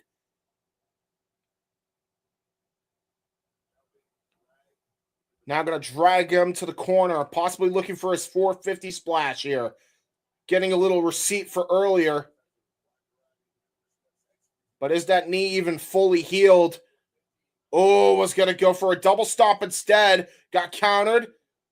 Gringo Loco gets the electric chair position. Tried to go for a switch powerbomb. Got caught into a Dragon Rana and was not able to get a good cover off it. And now Mathers going to set things up here. Gringo Loco. Oh, no. Nice hook kick there by Mathers. May have knocked out Gringo. Not able to capitalize with a pin cover. So opts to go to the top rope one more time, possibly looking for 450.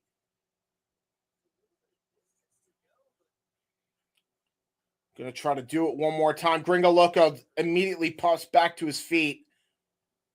Oh, God. You never want to be on the top rope with Gringo. You never want to be on the top rope with Gringo. This is not going to be good. This could end in absolute disaster here. Gringo going to try to set up for the springboard Spanish fly from the top rope here. And got all of it. Crashes and burns to the canvas. Finally gets a good cover off and a kick out still by Mathers. Philly's finest will not go down that easily. And you're looking at Gringo's just shaking his head like, damn, kid. Okay.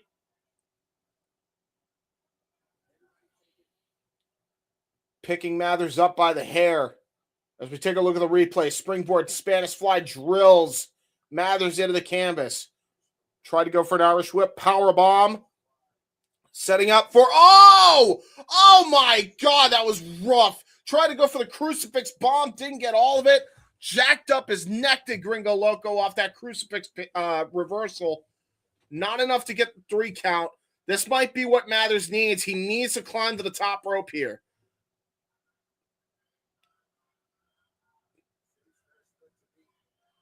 And now what the hell is going to go on here?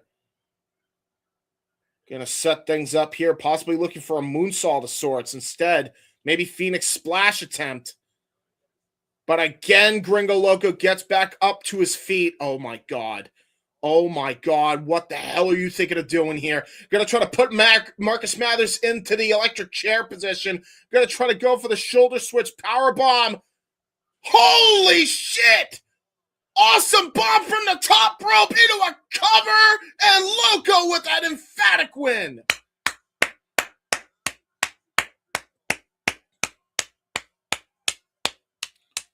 Damn. Damn. Whew. God damn.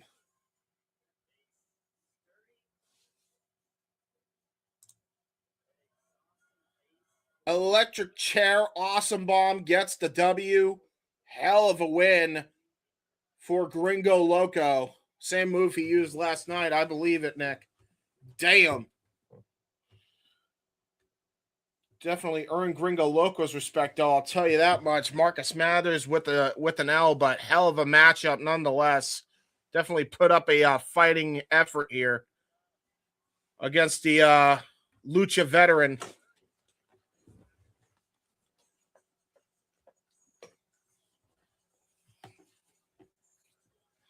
You tell every loss Marcus Mathers gets, you see him get a little bit more frustrated. I'm noticing that.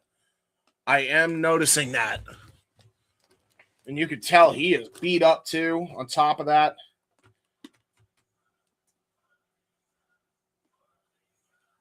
You got Mathers. He is trying to calm down here. I'm noticing that every time. Every loss he takes, he is trying to stop himself from doing a bad thing.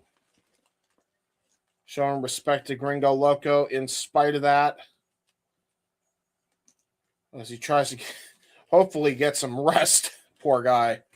Just absolutely beat up from his tour in Dragon Gate. Now comes back to GCW with a hellacious match against Loco. And a losing effort as we take a look back at what happened. They said it couldn't be done. And as they run this, oh, actually, this is something I actually may have to pay attention to. God damn. Okay, this is a match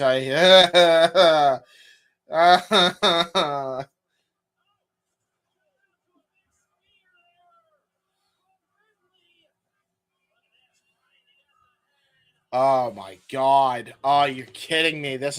I missed this, huh? Oh boy. Oh yeah, this feels like some ECW hardcore nonsense for sure. Oh, thumbtacks. Oh no.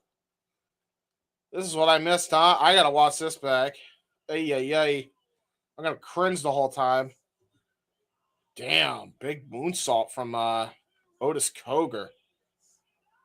Wow. Oh my god, the chair obliterator. Hey, Axel Rotten, move over. I think there's a new master of the fucking chair, and it's Otis Koger. That's definitely what got the W. As we get ready for our next matchup here, Shotzi Blackheart versus Nate Webb. However, while they're doing the entrances, I got to get myself a drink, so we will be right back after these words, ladies and gentlemen. And now for a taste of things to come.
All the wrestling, god damn it, and combat sports and other forms of sports as we get ready for our next contest here. Oh, run thingy.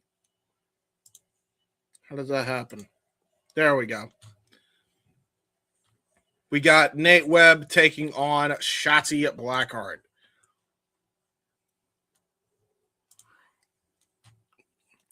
You know, not for nothing. He comes out the teenage dirtbag, but he ain't exactly a teenager anymore. So wouldn't that make him a middle-aged dirtbag? Just saying.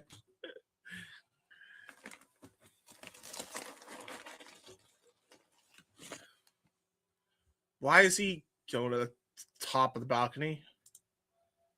Why is he going to the top of the balcony? Why is Nate Webb going to the top? I am scared. Why did he decide to go to the top of the balcony?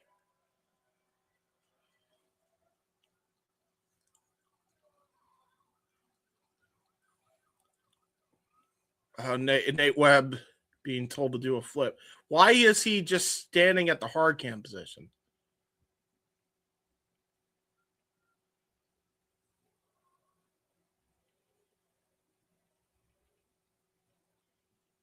Oh, the song's still playing. Got it. Yeah, Nick, if you want to come in, I'll send you because I'm not sure where Ryan is, and JJ seems to have stepped out for some important business. I'll send you the link. It is, yes, it is, but I'm confuzzled.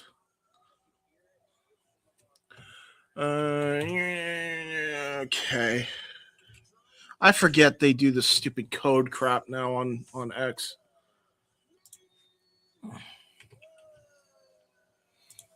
right, here we go. Pasting. Come on in, Nick. I sent it to you. In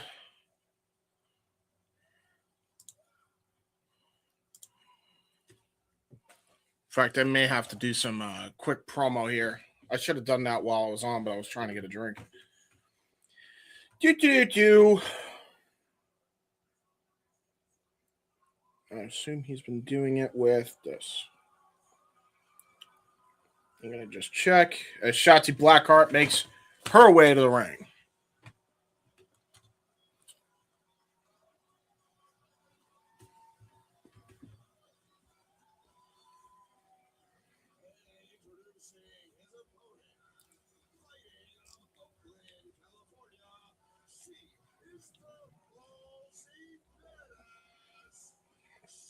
All right. Do-do-do. I just realized what kind of match it is, and it's one of our intergender contests of the evening. So there you go. Do-do-do-do. Don't say all right again. Shut up, me. Shotzi Blackheart now in the ring. And you got Nate Webb just waiting at the balcony, and I'm scared. Why are you up at the balcony? Because in hardcore wrestling promotions, that means you're trying to dive. Dive. How could you do this? Because I'm ballsy. Yeah, fair enough, Reed. Fair enough. So we got Nate Webb now coming into the ring, finally.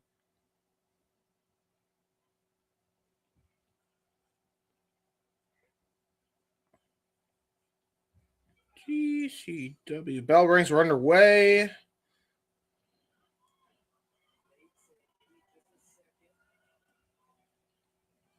Oh.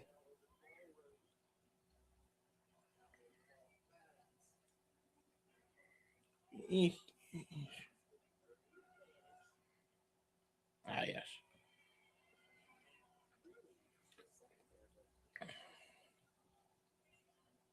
Taking on Shotzi. This should be good. Nick, I sent it to you, buddy. Come on in. I don't know where you at.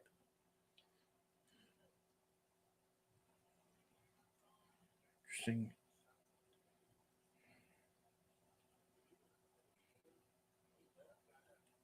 And now we got a collar and elbow top. Nice arm ringer there by Shotzi Blackheart.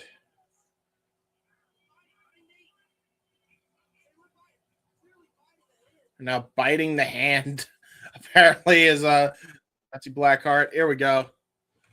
Coming into the festivities here. Hello, my friend. Uh-oh. Am I here? Am I here? Yes, you are here. Okay.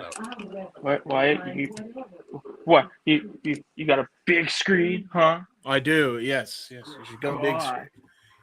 Hi, buddy. Hello. What's up? Nate Webb and Shotzi Blackheart. That's what. Yep. This is happening. This is happening. Oh God, Mongolian chop by Shotzi Blackheart right to the back of the head. That's bullshit, says Nate Webb. Well, I mean, listen. Nice suicide dive. Oh my God, he just smashed into the steps shoulder first. Ooh. Yeah, that's a rough landing. And now does a little ballsy hip swivel taunt there. Says Shotzi Blackheart. Okay. Come on, Shotzi. So I was very. He's drunk, I know. I was very unimpressed by her showing last night, so hopefully she has a good showing here. Yeah, you always have a bad day at the office. Nice cross body into a cover and a kick out at 2 there by Nate Webb. Yeah, I mean, she was facing Killer Kelly last night at Hog. And just there was a lot of unnecessary shit. Yeah, it sounds about right. Going to the outside and like doing shit on the outside when there's no room it's on the Nate outside. Webb. It's Nate Webb. We're gonna have shit done on the outside. I'll tell you that right now. Okay, but there's room. If you see the Hog show, like, dude, there was no room to do anything outside. Yeah, that sounds about right. We got Nate Webb. Oh, getting pulled into the post there. So talk to me about Nick Webb. I've never. So Nate Webb, he's a deathmatch legend, but he's also he used to be very athletic in his day. I feel like Father Time's definitely passed him by, but has adopted his style into just a brawly kind of style. But he's a legend. He's had some highlights in his time in CCW. Okay. There's one clip of this man you definitely want to go out of your way to see. This man Nate Webb did a coast to coast at one point, moonsault into a chair concerto basically onto somebody's head. One of the sickest things you will ever see in that sounds pretty fucked. That sounds pretty fucked up. It's fucked up, but it looked awesome. Like, it looked great. Well, oh my god, where the fuck is Shotzi going? Well, she's got chairs. No, fuck, man. Bringing chairs. We need chairs. All the chairs. It's GCW, fam. Get the chairs into the mix here. Gonna toss them into the ring. She's setting one up. As Shotzi Blackheart sends Nate Webb face first into the chair. And again, you have to ask.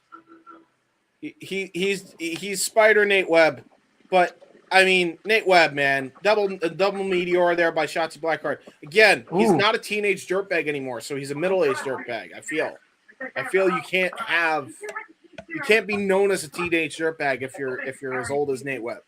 Yeah, you can't. You're just a dirtbag at that point. I'm always gonna give Nate Webb flowers. Oh no! What the hell? Oh, he's using the yoga mat. Oh, the most devastating weapon. Oh, the most devastating weapon of all. Ooh. Oh no. Getting tossed into the chairs is Shotzi Blackheart. See, okay, so last night at Hog, this exact thing happened where they're going out to where the chairs were. I fucking hate this. Good thing for this show is the camera is following them. Yeah. Last night, the camera was not following them when they went to the outside. It was so annoying.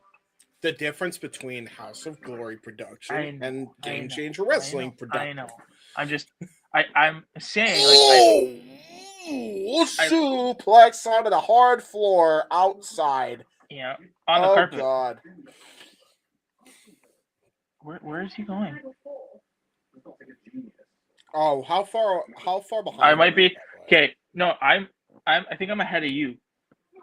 All right, yeah. He's climbing the stairs now. Yeah, now I understand why you're asking that. Where is he going? I'm gonna pause a little bit. Let me know when you see Shotzi in the camera and him. They should climb up the stairs together. All right, I'll let you know. Shotzi, camera, and him now. Okay. They're brawling now onto the thing. Yeah. Okay, we're there. Is this motherfucker gonna fall down the stairs? I'm scared to find out. Oh God! Ooh, so? Ooh! Yep! Yes! Oh boy! Oh no! Oh, that's tumble! Oh, that's tumble as fuck! Oh, that's fucked! Oh no! Hey, now you take it easy, all right? I don't like falling. I don't like falling, man. We can't have your neighbors yelling at you, all right? Yeah, my neighbor doesn't hear. We've already checked at this point. She can't hear. Nice. Yeah, that's good. We're good. We're good. We good. Yeah, I was worried with you in your other match with Gringo. I was like, you're going crazy. No, we'll be all right. Nice crossbody there by Shotzi Blackheart to the outside. I can't slam. That can't happen again, so I'll just make sure not to do that going forward. But so where is the show being held at? It's in the description. Let me check. It's being held in Columbus, Ohio, in the Valley Dale Ballroom. Soto was gonna go to this show, but he unfortunately couldn't because of other plans. Oh, nice reverse flatliner there. Ooh. That bump was lovely. Yes, Reed. Now gonna try to drag Shotzi into a cover, or maybe not. Oh no! Nate Webb's thinking of doing something else here. What is going through this man's mind? Oh God, he's gonna do it. Oh, he's gonna do his chair moonsault, isn't he? Oh no! Shotzi better roll out of the way here. Shotzi, move out. Shotzi better roll out of the damn way. Ooh, he just missed rolled out of the way in time. Yeah, he did.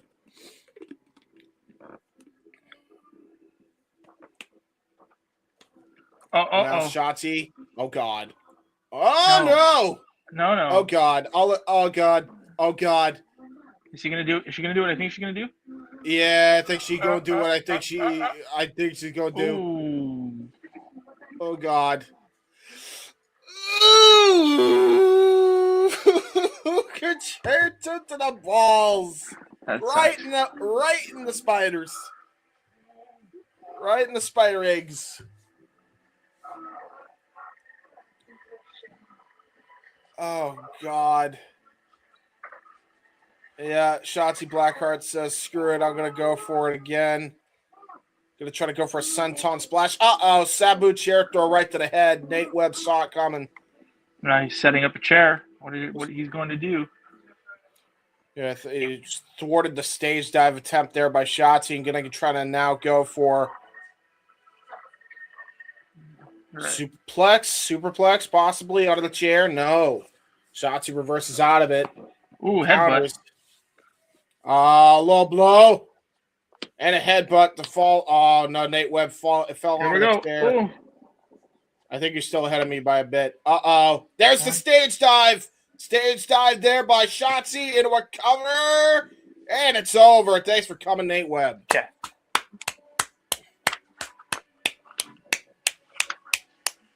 Very good. Very good. All right. That was a decent match. There you go. Nice one now. Does he know that it's her? Yes. Oh.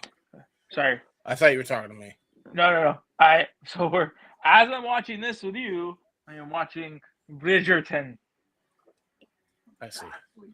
Vastly different. I see. Yes. But this match was a good match. I enjoyed it. Shotzi showed out.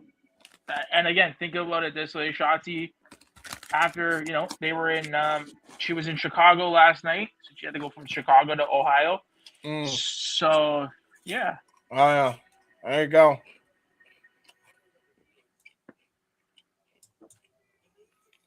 Not too bad. Not too bad. What do we got? Something's going on? No, they're just singing the Teenage Dirtbag. Wait, is Nate Webb wearing a 5-finger shirt? Because I recognize the skull. I don't know. Probably. Just fucking great. Oh, shit. Shotzi gave Nate Webb the helmet. The devil horns helmet. Shout out to the 106 of you watching, by the way. Holy shit. Shout out. Love you guys. Yeah, really. Nutty. But you love to see it. For the 106 of you, I'd be remiss if I didn't say it. Come hang out with us tonight. It's gonna be fun. We're gonna learn all about, we're gonna learn about some spells, some witchcraft, some wizardry. Yeah, sure.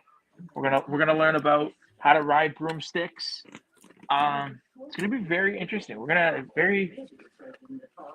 to Hogwarts tonight, ladies and gentlemen. We're gonna go to Hogwarts. We're going to Hogwarts. We are going to Hogwarts tonight. Beer for Nate Webb and Shotzi. I like beer. What?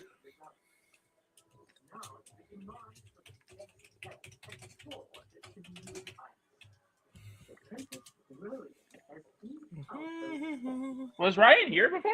Were you guys all here? No. Ryan has not shown up. I assume the thing that was keeping him late kept him later than he thought he would. So it is what it is. That's okay. That's why. When one member has a problem, that's when we step in. Step up. Indeed. They're still. They really like the song, huh? They really like Teenage Dirtbag. One of my friends decided to sing this in karaoke, by the way, because we went to like a karaoke place. Smart. That's a smart thing to sing at karaoke. I mean, yeah. It doesn't require many vocals.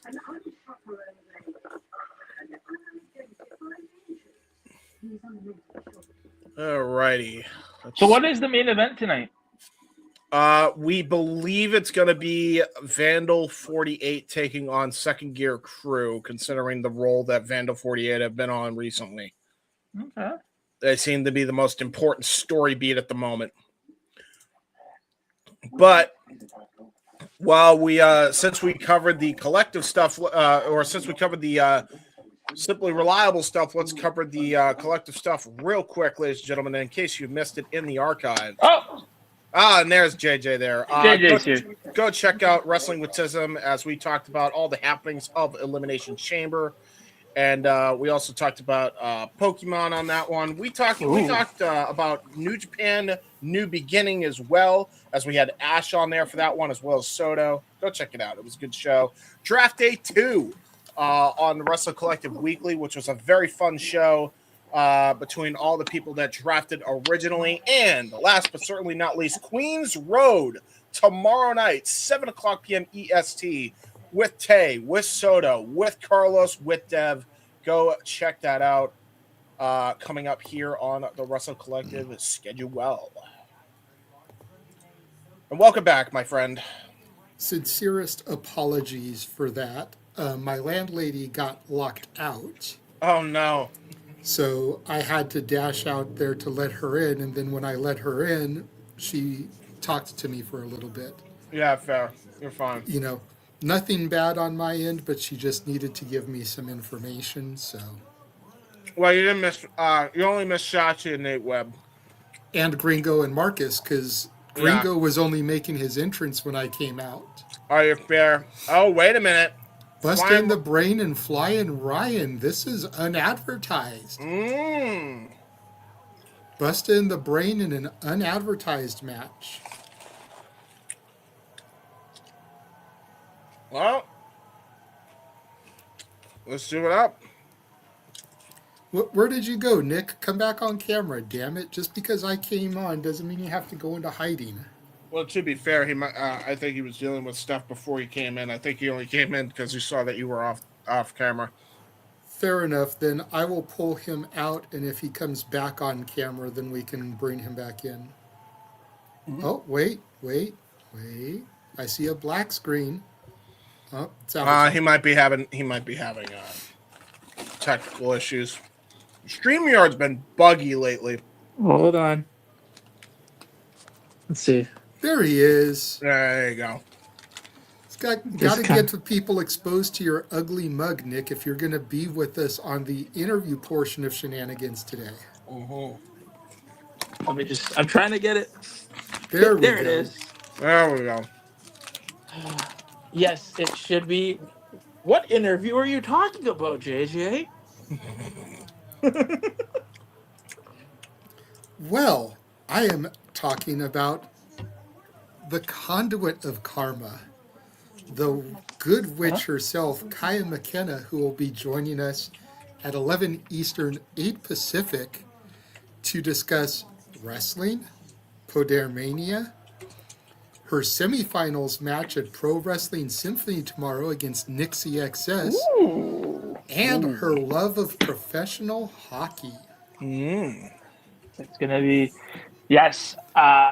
Shout out, I do want to shout out to Connor and Rory, the two gentlemen that run and own Pro Wrestling Symphony. Bunch of good dudes over there.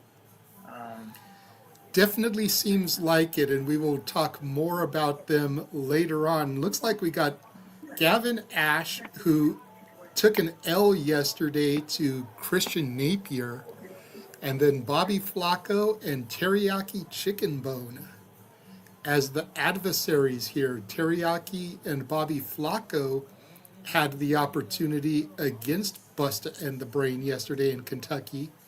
Obviously came up short as they do not have titles around their waist.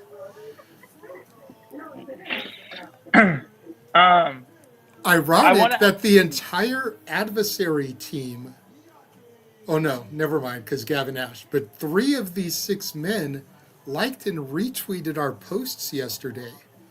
That being Teriyaki, Bobby Flacco, and Flying Ryan O'Neal.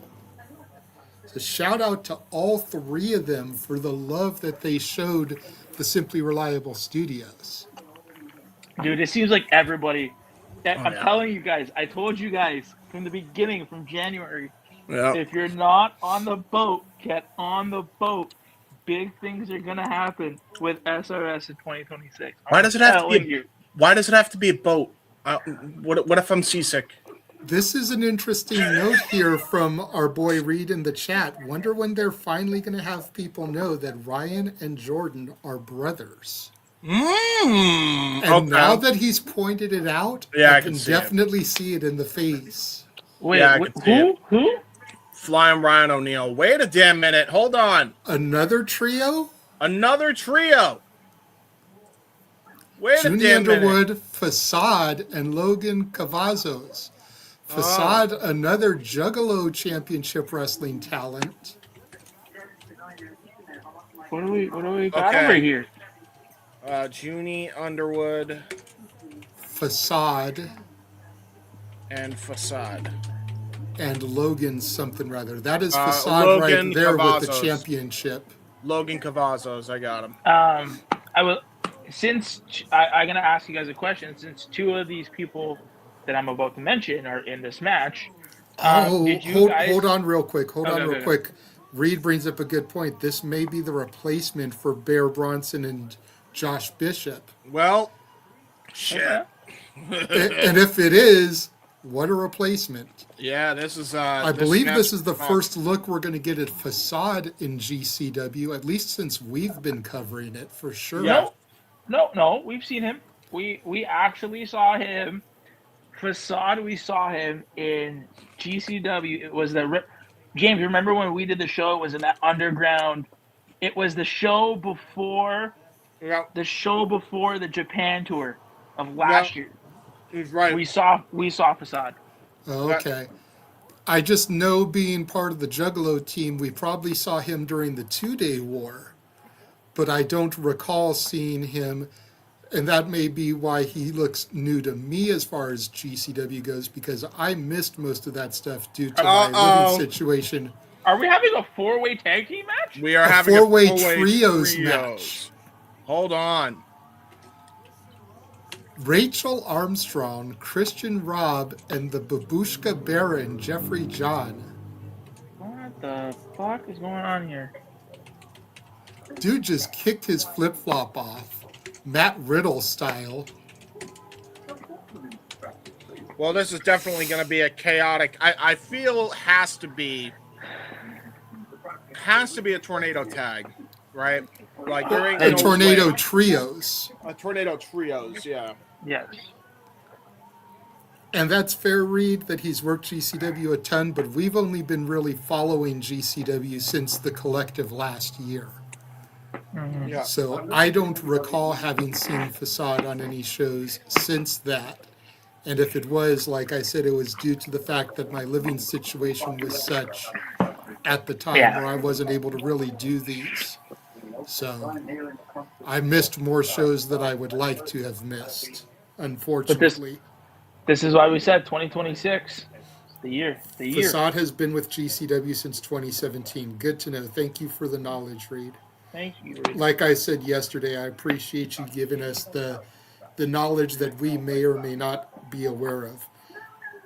But before all that, Nick, you were going to say something or ask something when I got us sidetracked because of the people that shared love and reposted for us. So go ahead. Oh my God, we're gonna have another team. Now that Jordan Oliver said, "Don't worry, Yeah, we're gonna have seriously, another like team how show can you fit any more? This is a goddamn rave party at this point.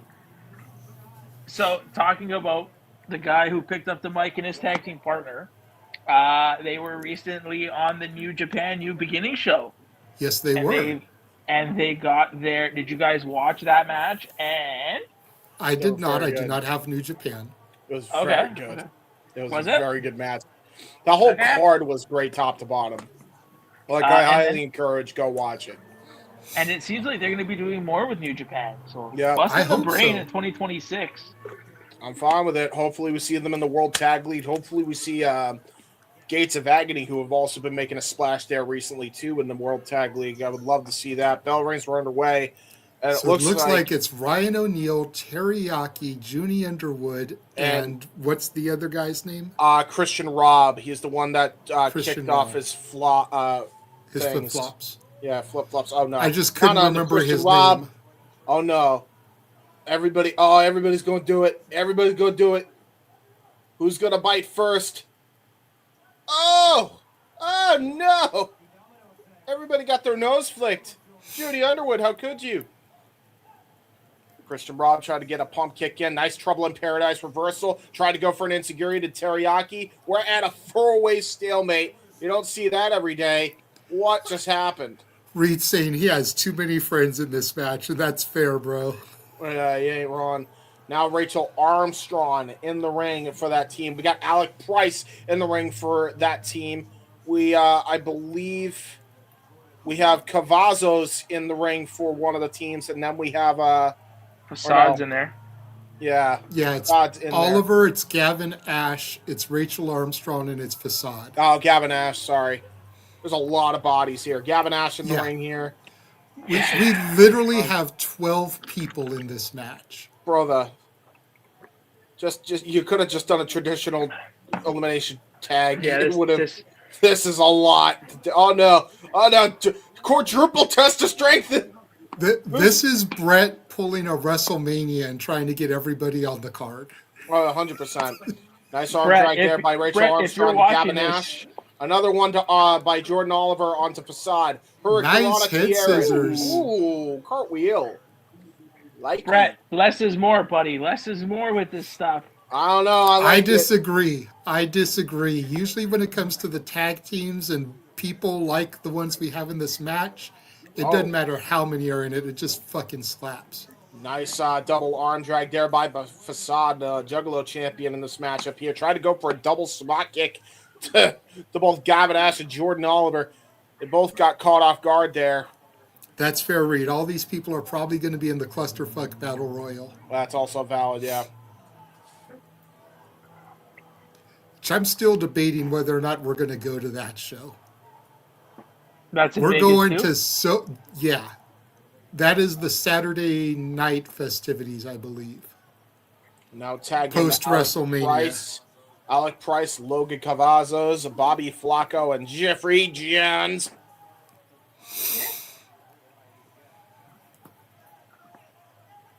And now like in the purple babushkas on her jaw jacket. Jeffrey John there. These are the trash talkers. Logan Cavazos showing that he has the cojones with a tope con hilo from the very top rope. Steve Reich. Cavazos now. Irish whip to Bobby Flacco. Nice cross body there by Flacco. Should have turned my light on before I sat back down. I didn't realize how dark it was getting. Oh, you're fine. We can still see it. Nice back cross body there by Alec Price. Unlike the invisible man that James can't see. Mashed potato. Nice shoulder tackles. We can see him. I disagree. Irish whip. Nice shoulder tackle there by Jeffries Johns. Bobby Flacco back into the ring here. Again, I at this point, I think it operates under Lucha Tag rules because I don't know how you keep this going. Low blow there by the Babushka Baron. I kind of want to hear Justin Roberts re-announce Jeffrey John just so he can do the Yeah, that would be funny. Whoever's trying to open a rapper, I can hear all of that. It is not I. I know it is not you. I think it's JJ. It's fine. You were fine. Babushka shows another Babushka. 2 Babushkas. And now Babushka Baron going to go for a dive. Going to try to go for his own 10-pin crush. He pulls a little Andrade. Tranquilo, says Jeffries Johns. Oh, Tranquilo. no. Why is Junie Underwood doing a helicopter? I'm scared. That's what she said. And now Junie Underwood, pump kick, sends Jeffrey John to the outside. Springboardy. Crossbody. Strike for Judy Takes out Underwood. a good chunk of the talent there.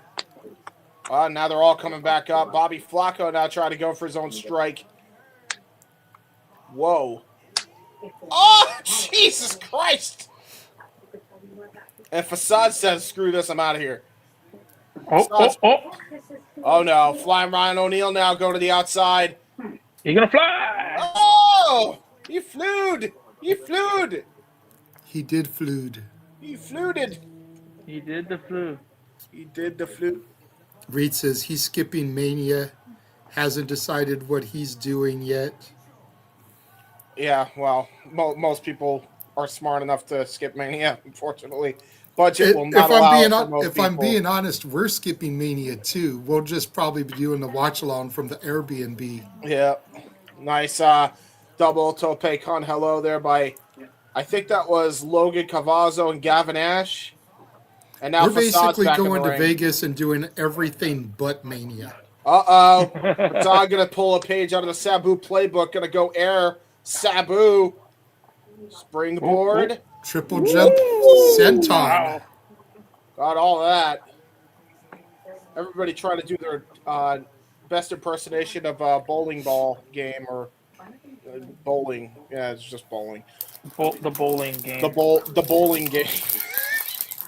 The best is elf bowling. Both YDNP members now going to come back into the ring here. Facade and Gavin or Junie Underwood trying to come in there. AEW superstars. Yep. Double lariat catches them off though, and now it looks like we're going to get a double taker dive maybe from YDNP. I think so. Crowd cheering them on, bouncing off the ropes. Woo! Oh, wow. Double tope con hello.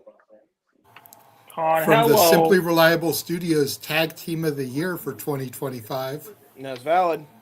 AEW superstars. Before they were AEW superstars, damn it. We spotted them and saw their talent before Tony Khan. That's God damn it, Tony. There's Christian Rob coming in to break up that pin attempt there from YDNP. We saw them first. Damn right. Back elbow strike there by Oliver. Back elbow strike by Price on the Bobby Flacco. Double chop there by Jordan Oliver. Do-si-do Irish whip reversal there, though, by Bobby Flacco, but gets caught with an acid kick there by Jordan Oliver. Flying Ryan O'Neal now. Going to go for a nice elevated drop kick. Give the assist to YDNP. Buster in the brain. Buster, if they're the Buster in the brain, would that make Flying Ryan the Bird? Nice springboard drop kick there by Teriyaki. See what you tried to do there, James. See? Buster, the brain, and the bird. A great funny you tried. A great funny I did do. Nice. Damn, that was a sick kick there by Gavin Ash on Logan Cavazzo's. Oh, James did a nice funny. Kick. Super kick by Jeffries Jans. Junie Underwood back in now. Going to try to come back into it. Nice. That was a house call, but he was standing on his feet when he got caught. Now Facade into an Insigiri springboard.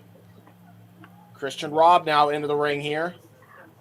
Bounces Junie Underwood on the ropes. Nice flash knee strike right to the jaw. Shades of Matt Riddle. Nice high kick. Facade got caught. I hate to interrupt the action here for a second, but we got a like by Gringo Loco. We love. There you go, Gringo. There you go, buddy. It was a great match. Ooh. Shout out to the base god. Jeffrey John now looking like he's going to try to go for his diving cutter. Got all of it.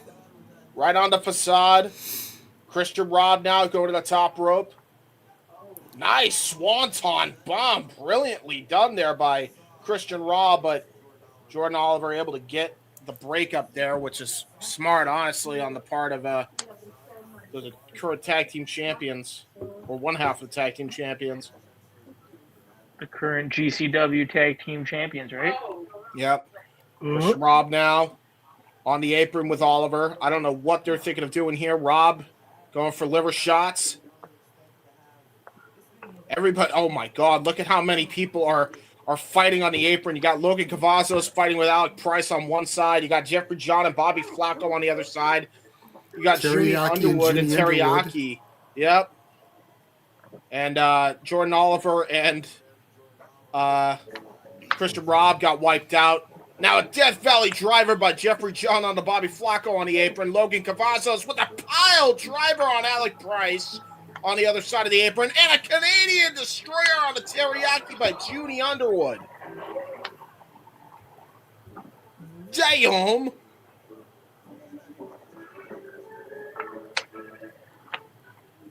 I don't know who, honestly, at this point, it could be anybody's match here. Facade now being directed by Underwood to toss Teriyaki back into the ring. Gavin Nash cuts off Junie Underwood at the pass. This is a complete chaotic match here. I was going to say, this is all car crash. Yeah, car crash action here. Blink and you'll miss it type action. Oh my God. Tower of Doom. Walter's favorite spot. Powerbomb suplex combination. Power and Glory. Body splash. Trying to go for a cover. Oh no! Double stop by Bobby Flacco on a Flying Ryan after the splash attempt on Gavin Nash. It's pandemonium. It's pandemonium. Bobby Flacco may have injured his knee. Or no, he sat down because he's like, all right, what do I do next? I don't know what to do. Too many people. Gavin Nash now. Oh, got Sister caught. Abigail. Sister Abigail by Gavin Nash. That was nicely done. And maybe JJ, maybe you can explain. Like, how do you do it with this many people in a match? Like, wouldn't you get, like, for the performers at least, and this is probably a question I'll ask her, you know, with all of these people in the match, don't you get confused about what you need to do and where you need to be? Well, the most of them are. A nice moonsault by Teriyaki. Oh! That was a Vertebreaker Destroyer. Vertebreaker Poison Rana Destroyer by Bobby Flacco. And a Muscle Buster by Teriyaki. Looked like a variation of the one-winged angel. Ooh! And everybody breaks up the pin attempt by Team Teriyaki. Yeah, Team Teriyaki. That looked like a variation of the one-winged angel there, James. Oh my God! Yeah, honestly, that's a valid point. Whoo-wee. As far as Nick's question, here we can take a look at that shooting star again. That was a great shooting star by Gavin. As someone who used to perform, it's all about just remembering where your spots are supposed to be. Yeah. Okay. You know, if you're a professional wrestler, the key word is professional. Yes. You know, so you work out the spots prior to the match, so you kind of know where your bullet points are going to be. It's just like a Battle Royal or a Royal Rumble. Oh, Jesus. Well, speaking of Battle Royal Rumble. Look at Jeffrey John just posted up in the corner like, fuck this shit. Yeah, Jeffrey John's the smartest man in the matchup here. Oh, God. Well, I said that, and now he's about to dive on everybody. And everyone moved. Even his own partners, and a super kick from everybody except Rachel Armstrong. Well, yeah, because that's his partner. And Facade, I think. Well, yeah, but his other partner did it, I think. Who's on what team again? I forget. Oh, nice. I wouldn't be surprised if teammates kick each other in the face by accident. Because there's so much going on. Fuck Christian Robb got countered. Knee strike to the gut. Lariat combination there by Junie Underwood and Logan Cavazos. That was a great tag team offense. Rachel Armstrong now trying to fight from underneath here. Good luck, girl. Knife edge chops. Lariato blocked. Junie Underwood and Logan Cavazos going to go for a double team maneuver here. Maybe a triple team with Facade. Oh, powerbomb to everybody on the outside. Super kick to Gavin Nash.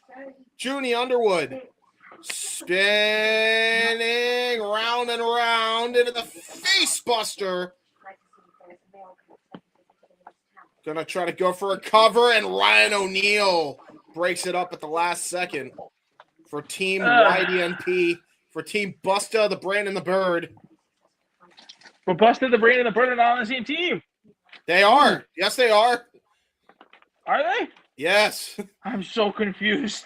Nice house call there by Facade on the top rope. Yo, oh, God. Doomsday Device.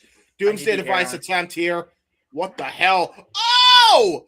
Van Daminator kick off of the shoulders of Judy Underwood by Facade. That was impressive as hell. And only gets a 2 count. Flying says, hell nah. Wow. Wonderfully done. In spite of the chaos, these men and women are showing out here. Or these men and women. Junie Underwood, Logan Cavazos, and Facade fighting off against the Busta, the Brain, and the Bird here.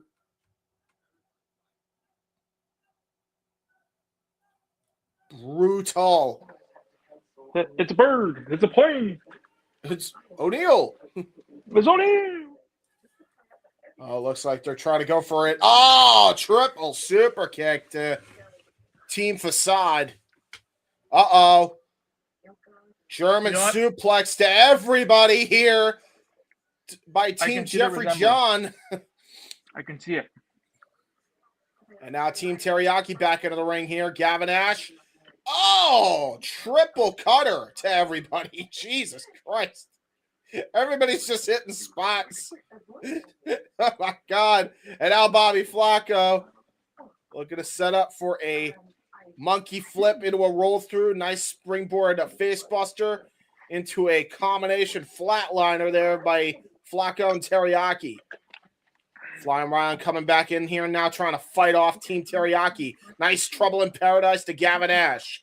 Teriyaki gets caught with a hip attack. Nice bulldog lariat combination. Teriyaki. Taking a page out of Nick Jackson's playbook there. Lariat attempt thwarted there by Rachel Armstrong. There's the combination offense. Yeah, Rachel just got crushed by YDNP, the tag team experts here. Gavin Ash back into the ring now. YDNP B just absolutely brutalizing Gavin Ash. Oh, what a drop kick by Jordan Oliver. Gavin Ash may have been knocked out here. And now, Flying Ryan O'Neal doing what he does best, and that's food.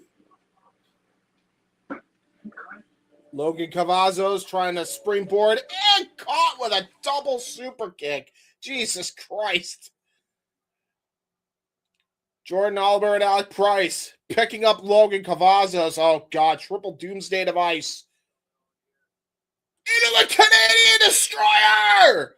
What the hell? Into a cover, and it's over. Give the win to the Buster, the Brain, and the Bird. Woohoo! YDMPB. Jesus fucking Christ, that was a lot to take in. I'm shocked I kept up. You did better than me, buddy.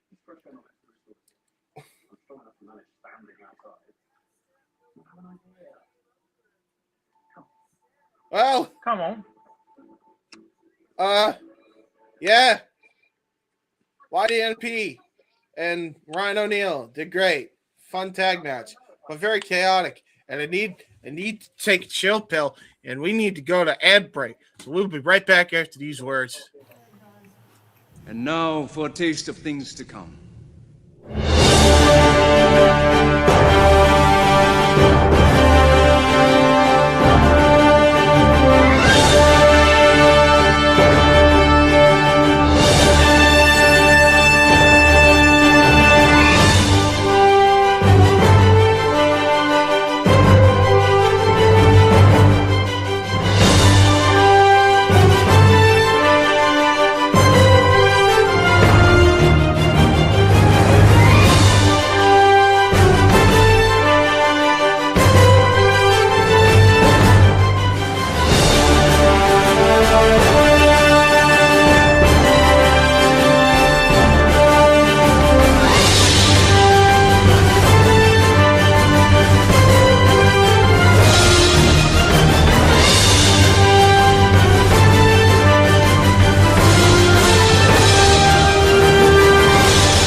Oh, the wrestling.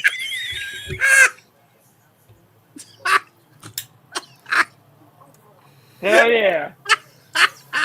I figured since we had Nick on here and he never gets to do it, it's like, here, let's give him the solo shot coming out of it. And definitely caught him off guard. It sure did. I'm stuffing my face with tomatoes. yeah, really. That was unpleasant.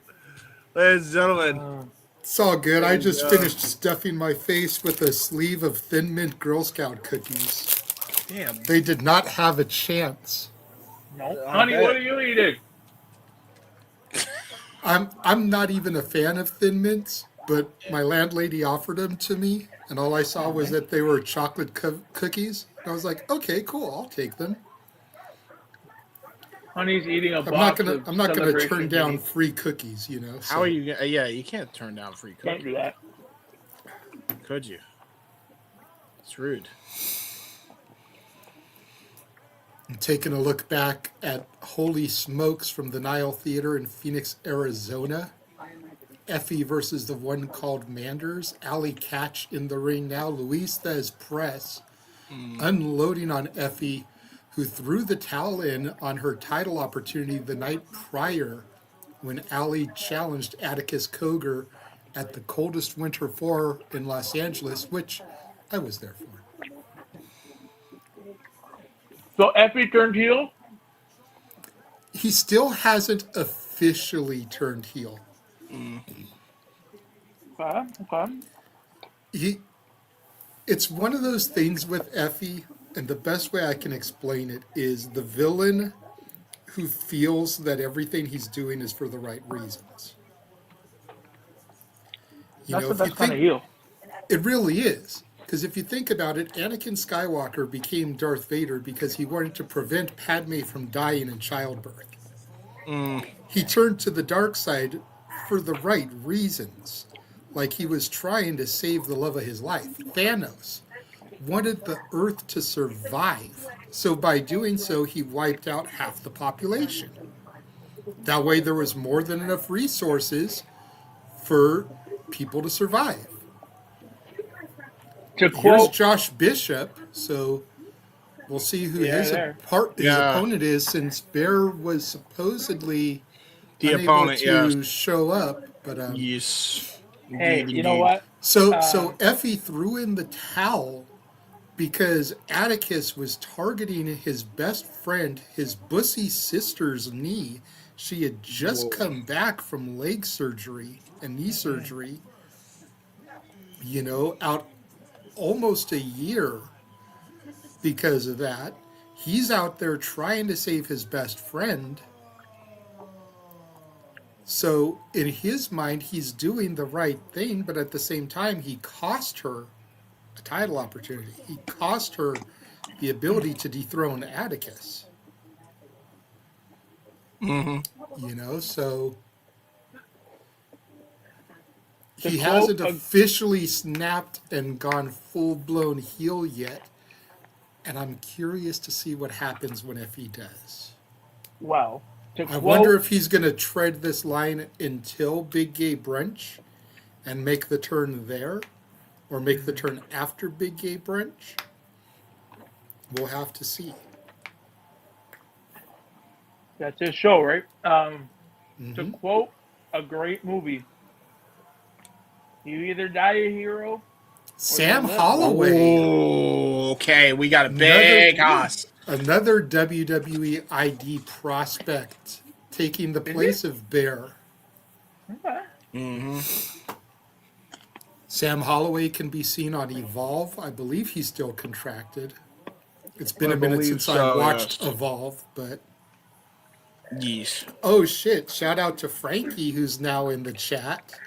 Shout out Frankie. From the GCW World Pod. Got Frankie and Reed in the chat now. There you go. Both regular contributors and commenters in the chat room for the GCW World Podcast, which let's go ahead and take this opportunity to shout out my boy John and B.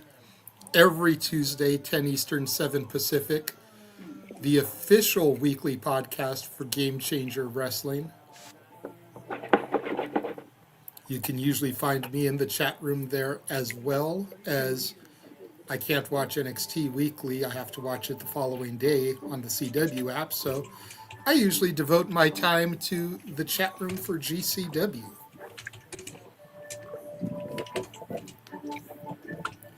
It's at SR Studios 2024, Reed.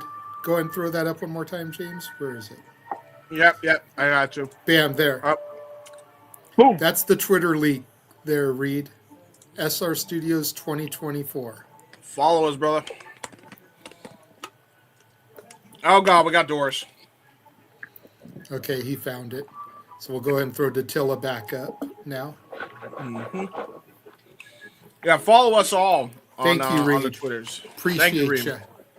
And also, while you're doing that, Reed, you can also follow our partners as well in the partnership. Go check out WC Worldwide, which we are streaming on the XF right now.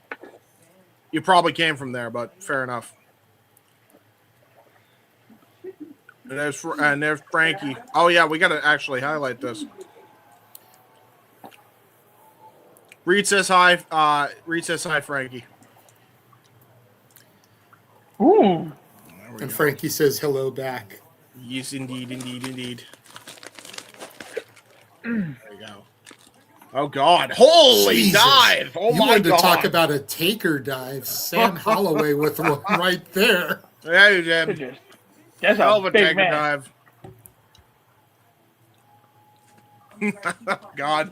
Frankie and Reed giving each other shit in the chat. Gotta love it. There you go. So we have These two just going back and forth. yeah, I love it now. They're building their own feud. You got KJ Right? and Emil having their feud. Now we got a feud going on in our own chat. Hell of a forearm shiver. Oh my God. What the hell? And now a crossbody plancha there by Joshua Bishop. These two men are flying. They're doing the flood. These boys are just The big intense men flying. icon, Joshua Bishop. Mm-hmm. Uh-oh. Telling you, Bishop bears a resemblance to Sid to me. Yeah, he does. Oh, 100% he does. But he's a better wrestler. Oh, way better. I like Sid, by And the that's way. no. I was going to say that's no disrespect to Sid, but Bishop's just a better worker. A little bit more agile than Sid. Oh, the fan is giving a title. The fan is trying to give a title to Oh, Jesus. Joshua Bishop to one of the guys. To use as a weapon. Okay. Frankie in here. News from around the industry. WLW DWC canceled 3 matches in. What? The Death Who? Wish Cup was canceled 3 matches in because the building held them up for another $1,800 rent. Huh. Ooh, Cops that called, sucks. building cleared out. That sucks. Thank you, Frankie, for that breaking news. And then he agrees that Bishop is 100% Sid. Oh, the kid got used as a weapon by Joshua Bishop into Sam Holloway. Yay! Got used to drop kick him in. Good on the kid. Good on the kid. So we got her shit in. Let's go. Yeah, I've never heard of WLW DWC either. Yeah, we definitely are trying to expand our horizons with a bunch of other companies. Yeah.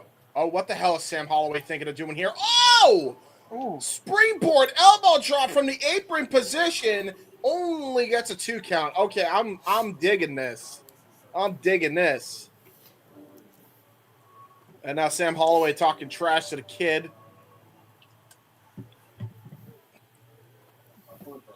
Speaking of other promotions, also want to give again another shout out to Pro Wrestling Symphony. I watched that video that you sent me, JJ. It was actually really nice, really great video. It was a really good video. I watched the entire thing. It's almost an hour long. 4 matches of Kaya McKenna, 2 tag matches, and 2 singles matches. Hell of an Olympic slam there by Joshua Bishop onto Sam Holloway. Sorry, I know we're calling the action. Let's call the action. Yes. Let's call the action. because I think we're about to pick things up. I think a boss man slam attempt there. Ooh. A high kick was attempted by Sam Holloway. Hits a big boot instead on Joshua Bishop. Okay, yeah, these men are trying to show out here. They are hooping. Well, Sam Holloway, I believe, has done a couple of GCW shows in the past, probably trying to earn a more regular spot on the roster here, along with that of Jack Cartwheel and Marcus Mathers, who are also ID talents who get pretty regular bookings. Mm-hmm. Sam Holloway, I don't think we've seen since the Collective last year. Yeah. Nice back shot right there with the chair there by Sam Holloway.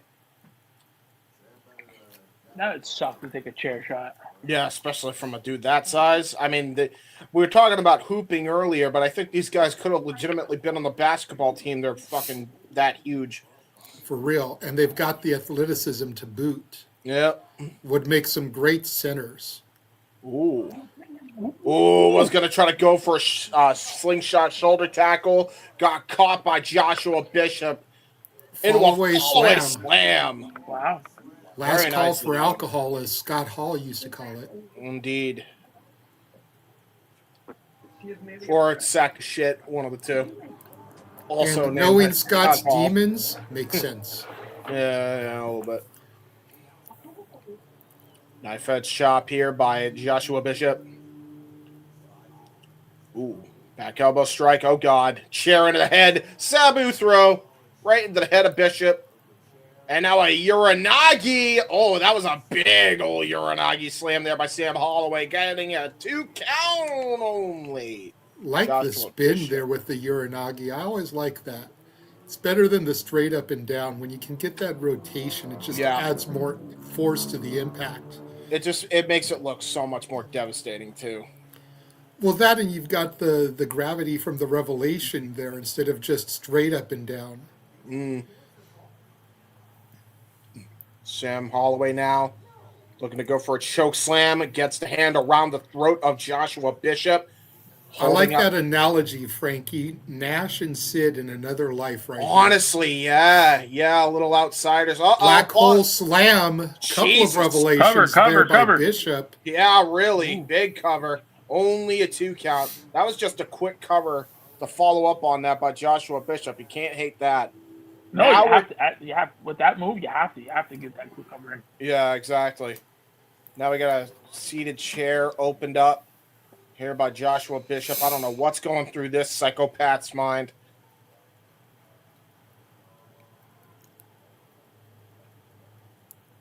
Pink and black works for him, too. Pink doesn't work for a lot of big men like him, but he seems to pull it off well.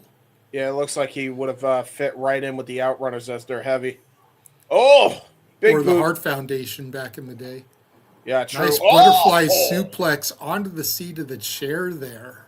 Yeah, that's a big old butterfly, I'll tell you. Right into that chair. Goes for a cover. Lateral press. Brilliant cover there by Sam Holloway. Damn near got the win at 2.9. And literally the only thing that saved Joshua Bishop was just the will to kick out. Because that was a picture-perfect cover by Holloway. Getting the chair set up here in the center of the ring, damn near the center of the ring. Uh-oh. Possibly looking for a door bridge. Oh, yeah. He's looking for the door bridge. On the other. Damn it, James, you fucking idiot. I gotta hit it once. Come on. God damn it, James. No. My gimmick. Oh, door to the head of Sam Holloway by Joshua Bishop. Let the bodies hit the door. Let the bodies hit the door. That's a good one, too. New gimmick. New gimmick alert. Don't steal my shtick. Stick to your shtick like Walter Cruz. Okay. Well, leave Sam that Holloway... gimmick for when I join. Oh, God. Sam Holloway was about to try to crush him in between the doors. And, a door bridge sandwich? A door bridge sandwiches? I got sandwiches in the refrigerator. Sandwiches. Refrigerator. Why don't you wear a hoodie? What the hell are you two big fuckers trying to do with that door? Don't not. Yeah. See, what are you thinking? Like you're gonna break that damn thing. Well, it's already broken. Yeah. That was not ever It gonna broke work. under his weight. Oh, Huge avalanche superplex. superplex through the door bridge. I think Bishop wanted to stand on that door to Yeah. do the superplex. I think he was. But it was smart buckling not to under do his that. weight. Yeah. You can see it there. Yeah, it was. And now I'm going to set that door he tried to stand on in the corner instead. Going to try to go for, it looks like, possibility of a razor's edge attempt. Oh, my God. Yeah, he's got it. He's got it cinched in. And sends him into the door. Border Rolls him toss over. style. Cover There's two, there's three. For two big men, they fucking let it They out there. fucking hooped. Can you I'm Hey, telling you, Ooh. dude, Sam Holloway is someone that needs to be watched. Yeah. Like I know, Just 'cause Nick, it's that you hot. have Wednesday night plans with the company across the street, but you might want to consider checking Evolve out on Tubi on occasion just to see some more of Sam Holloway. They're both big dudes. Definitely would check them out more. Yep. Very good. I Very can't good do it this matchup. Wednesday. Fair enough. This Wednesday is we got next week. You got your event next week. So I do. That's the one thing I'm asking for anything. I am praying to the Tony Khan that Busta and the Brain can be on the 0 hour, the tailgate brawl, whatever they're calling it this show, you got so Van that I can 48. see Busta and the Brain at the Staples Center in Los Angeles, considering how full circle we've gone with these guys. Would be nice. Again, James and I called Jordan Oliver's return and the formation of YDMP. So to be able to see them, even on a 0 hour, Would be for an sick. AEW pay-per-view, after seeing them on GCW shows, both on television and live and in person, would be fucking phenomenal.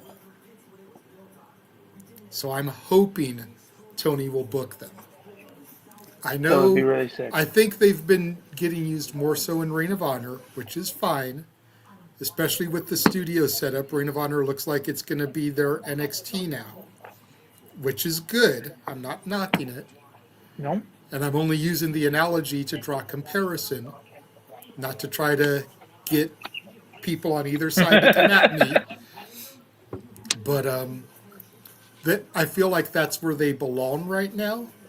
But I would love to see them on the 0 hour. And for all of you guys that thought that AJ Styles was coming, you get another AJ instead. And he's bringing the boom! The boom! And some Five Choco big Chunk cookies. booms! Hold on. Boom! Boom! Boom! Boom! Boom! Gotta hit 5 of them things, okay? You can do it right. I don't know, Reed. That's a good question.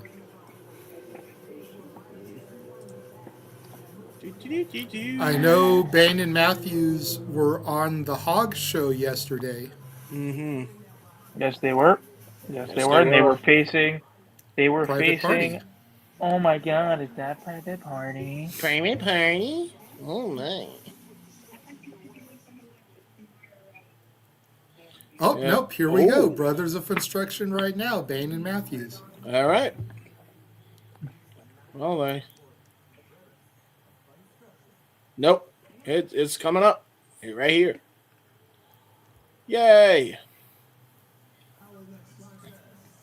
Well, I think I got to get at least one more refill for this matchup. I am going to do that real quick. I will be right back, gentlemen. Should only be like a minute and a half.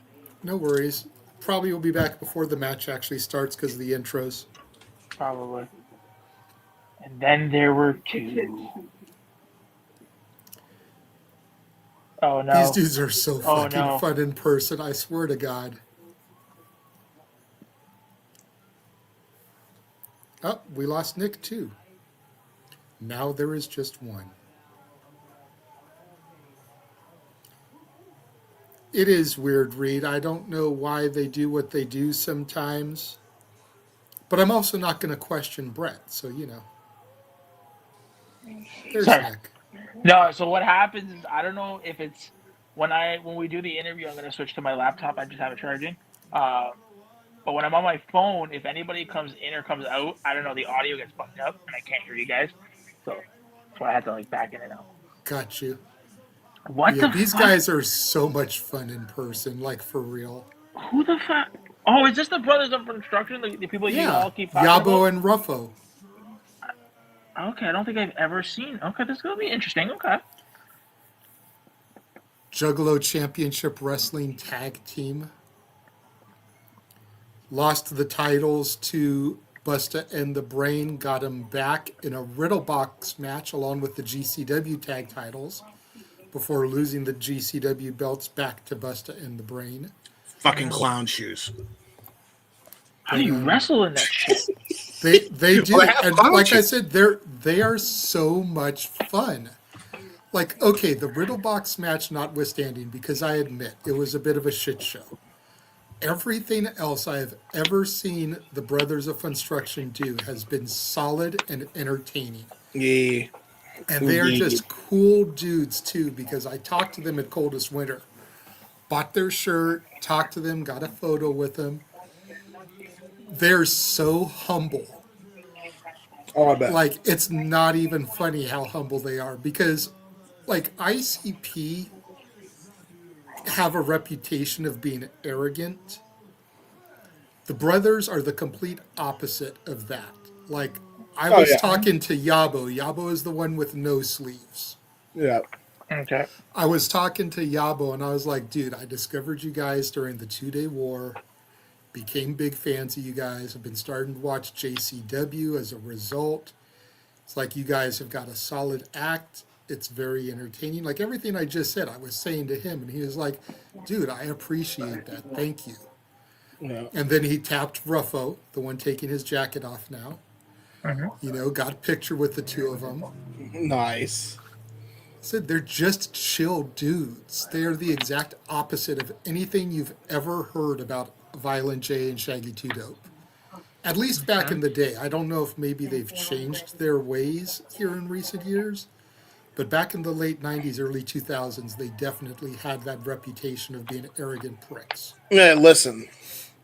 There's people who are arrogant. It is what it is. Bell rings are underway. Match up here between the brothers. Tag right away for Ruffo. Yabo, they're still playing with his balloon. Uh-huh. I believe that's August Matthews in the ring. It is Matthews, yes. So seeing Matthews and the other Bang guy tags himself in now. the other guy yesterday night, I even said, these guys look like a Nice rolling spear there from Bang and Matthews, taking Ruffo down. Yabo in now, getting taken out by Bang and Matthews. Double kick to the midsection. I think they realized I don't think they can do the mind games. Maybe that was the idea. Nice leg drop to the back of Yabo. Very nicely done by Bang and Matthews. Good. They remind me of YDMP, these guys. Bang and Matthews do? That was another match I feel that got slept on. Was the match that got us exposed to Bane and Matthews was against YDNP. That's another match you definitely should check out from last year. Nice drop toe hold there. I believe that's Ruffo in the ring. Yes, Ruffo has the sleeves. Yabo is sleeveless. That's the way I always remember him. Yeah, great drop toe hold into the drop kick right to the side. It looks like we're going to go for a double splash here. That, and you see it says Yabo on the back of his outfit, and Ruffo says it on his chest. Well, so, Yabo just came in at the nick of time to help his brother Ruffo. And looks like they are all business tonight. No clown shoes. Well, maybe there is some clown shoes. Well, there's got to be some clowning around. It's what you expect. There is a lot of clowning around. Matthews tied up in the tree of woe. Yabo juggling some balls. Oh! throws them at Davey No! Bane. No, into the balls. And now Oh! one at August Matthews. Oh, no. Balls into the balls. Oh, went for like a cannonball, but Matthews able to get out of it. Bane rolls through Ruffo there, pushes him with his feet into a spear by Matthews. Hook the leg, gets two. Ruffo kicks out. This is what you get when you try to do some fucking clown shoes. I'm just saying. You know what, Reed? I hope the next time we see them, they are mafioso. I'd love to see them teamed up with Big Vito. Oh my god! Nice standing moonsault. Beautiful moonsault there from Yeah. Matthews. Gets nothing though. Unfortunately, he just got a bunch of canvas, and now a Yabo tag gets the in hot Yabo. tag. Yabo now back into the ring. A little hot tag action here. Yabo's shaking it off as he goes toe-to-toe with Davey Bane. I apologize for taking the lead here on these guys, James. Let me give it back to you. I'm supposed to be color. Who's the lead? Well, I was about to say, I'll be the color. Look, as much as you are a fan of the Outbreak, I am a fan of the brothers, okay? Like, these are my dudes for Juggalo. Let the man cook. By the Yabo. Gonna go for a double leg drop. Little SVR 2007 action with the double leg drop. Cover, two, and I believe that's Matthews kicks out. Kicks out at 2. Kick out at the 2 count. Fellas. Ruffo hooking the leg, gets another 2 on Davey Bane. Yeah, I am going to bid you adieu. Yes. I want to do some stuff here around the house before we get that interview going. All right, real quick. Okay. Where could they find you on the Twitter? I have a thingy. Honey, I got a thingy. Y'all find me on X. You should have a thingy. I'm sure your wife sees it all the time. I was about to say, oh no, the rubber chickens are out. Say your ad. The Nick Belief 1-2. There you go. Follow. See you guys at 11. All right, bye. Oh god. That's 11 Eastern, 8 Pacific. Indeed. Oh god. Oh no, the chicken. The chicken is in the chicken back. In the crack. Chicken in the crack. And now tickling his pits with another chicken. Side rush and leg sweep by Yabo. The chicken makes a noise. Pin attempt by Ruffo. Davey Bane kicks out at 2. Damn chickens. My goddamn chickens. Elbow drop there from Ruffo, but Bane moves out of the way. Bane trying desperately to get to Matthews here. Gets the hot tag. Yeah, Matthews needs to go at it here. Nice crossbody. Maybe he can finally get that chicken out of his crack while he does this. Nice combination offense here from Davey Bang. That's August Matthews, actually. Oh, I'm sorry, August Matthews. I sorry. And now Matthews going to try to set something up here as Bang is recovering on the outside. He's going to try to go for something in there. The corner. And he says, "Nuh-uh." Going to try to lure the clown into a tornado DDT onto Ruffo. Yeah, Ruffo just got absolutely annihilated. But there's Yabo with the save. Yeah, brilliant timing on that save. And now using the time. Don't stop using time. Read in the chat. Honey, I got a thingy. The honey comes. That's nice, dear. I'm aware. Yes. Springboard, back elbow strike onto Mr. I believe that's Yabo. Double back elbows there from Bane and Matthews to Yabo. Or no, that's Ruffo. Or was it Yabo?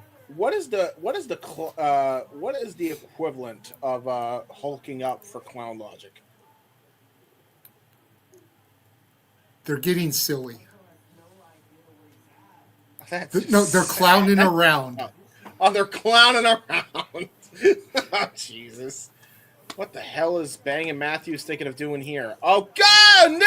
Confetti balloon to the dome of Matthews.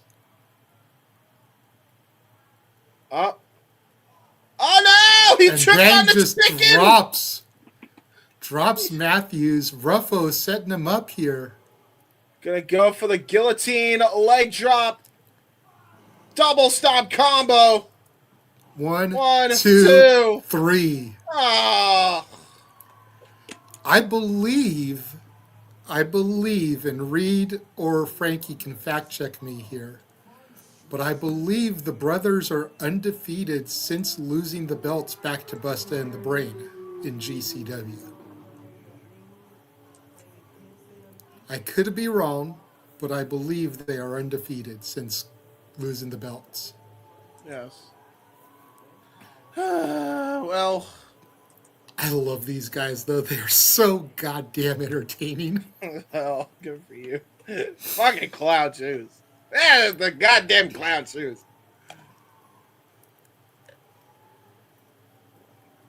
And now they're high fiving. The fans are now high fiving the chicken. Hey, they're high fiving the chicken now.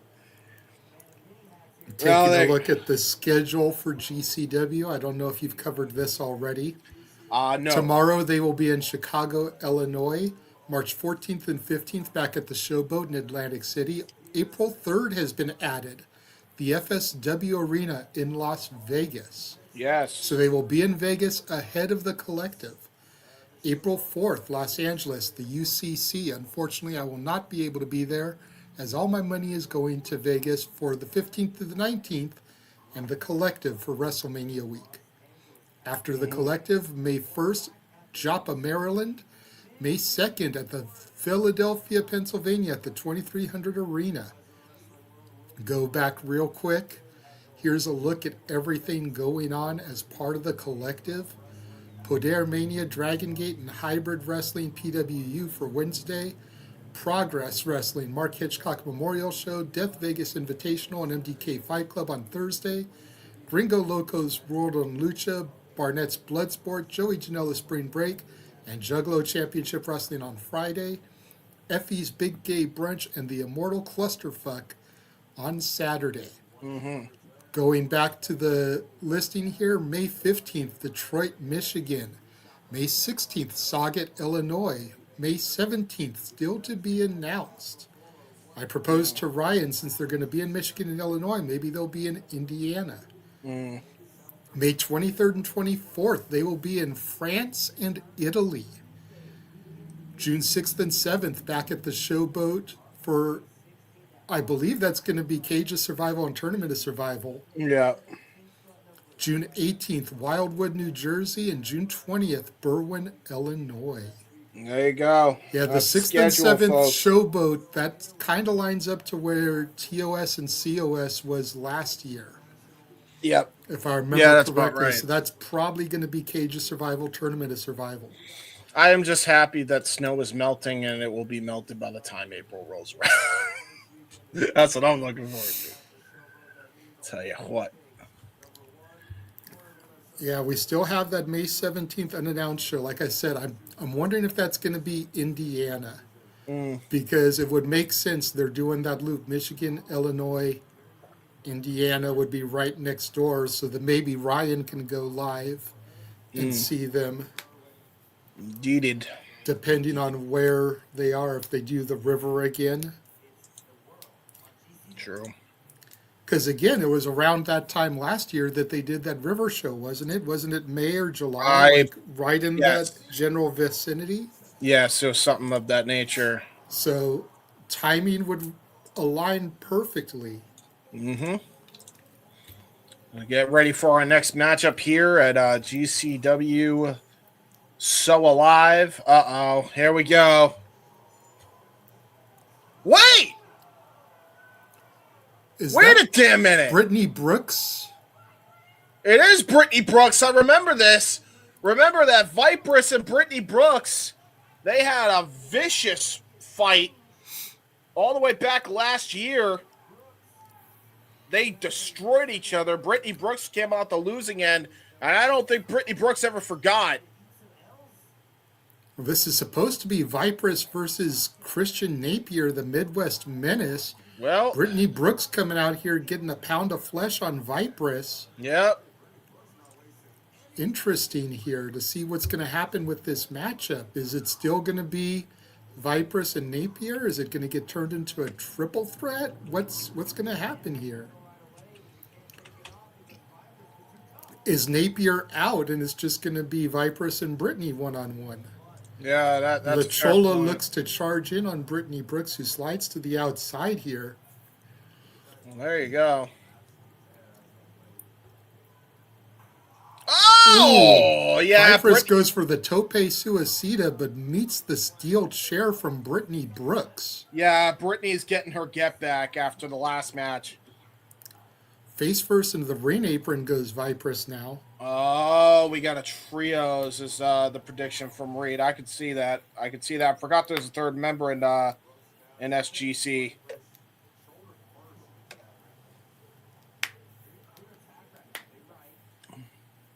We will still probably use just the tag team graphic just so we don't confuse the audience, but yeah. 100%. Brittany Brooks with an arm rainer dropping Vipress down face first onto the mat here. Mm-hmm. Yeah, and those are not. Those are very. Thin. Not exactly they're pretty thin mats. It's not exactly the safest place. Brittany Brooks says, "This is my shit now." Like again, this is she hit that chair because she tried to go for a suicide dive and then Vipress hit her with a freaking chair shot from hell.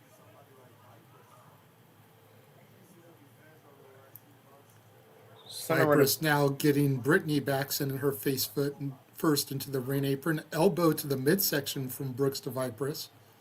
Yeah. Vipress now face first in the apron. Yeah, Brittany Shoulder Brooks. thrust there from Brittany Brooks, the center of attention, trying to make herself just that here. Well, I'll tell you right now, I think she's definitely trying to get her get back after the last match because everything about this screams to what Vipress did to Brittany Brooks the last time. Shoulder first into the steel post. Brittany Brooks has no problem being disliked here by the audience. Vipress getting absolutely destroyed and dissected here by Brittany Brooks, which is not a position you see Vipress in all too often. But Vipress has been pretty dominant since coming to GCW. Yes. Nice drop kick to that injured shoulder from Brittany Brooks. Yeah, the shark smelling blood here. Gets a 2 count. Yeah, that was absolutely pinpoint accurate there by Brittany Brooks. Gotta imagine what it's going to look like for WrestleMania weekend again, upcoming with the Podler Mania show, possibly a third match between these two, depending on how this one goes, as Brittany Brooks tries to go for the 3 Amigas. There's 2. Pops the hips, rolls her over. Gonna try to go for the third one. Amiga. Lil Guerrero shimmy there. Yeah, a little bit. Oh, small package by Vipress. Brilliant maneuvering there. Only a 2 count. Vicious forearm shiver, though. That's all that Vipress need to turn the tides. Rolling lariat there by Vipress. And a back elbow strike, just punching the crap out of Brittany there. Death Valley driver into the turnbuckle pads from Vipress. Damn near dropped her on the top of her head on top of that, by the way. Follows up with a Fisherman Buster. Goes for a deep cover. Only a 2 count. Brittany Brooks just got the shoulder out in time.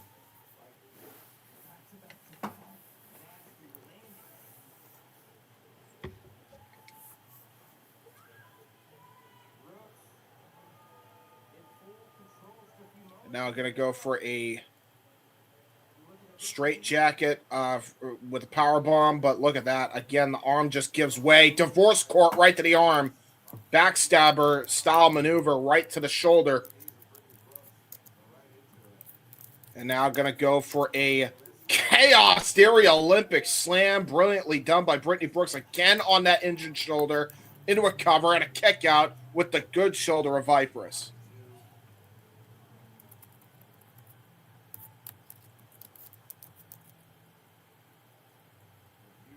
Good women's action here. Brittany Brooks and Vipress showing out here so far. They are hooping. Oh, it's Brittany, bitch. Was about to go for, I believe, a twist of fate. Got countered by Vipress. Sunset flip into a cover. Ooh. Pops up, though, does Brittany Brooks. Uh-oh. Death belly driver. Caught right on her head and neck. Into a cover. Lateral press and a kick out. Powers out. Brittany Brooks.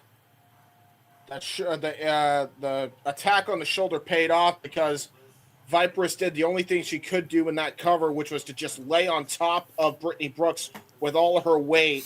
Unfortunately, it did not happen. And now Vipress going to try to go for a frog splash here. Little shimmy of her own as she finishes mounting the top rope here, but Brooks back to her feet, jumping forearm shiver from the center of attention. Now Brooks climbing up to the middle rope here. Yes, sir. Looks like she's thinking superplex. Has her hooked. Ooh. Vipress fighting back, though.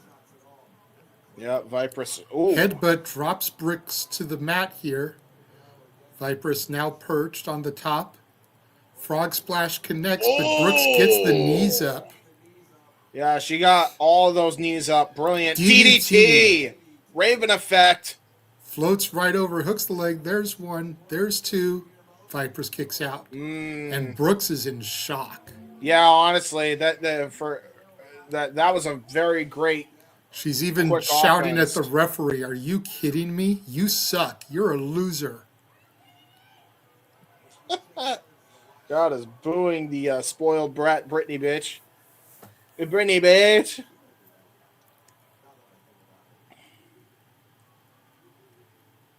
It's Brittany Brooks now.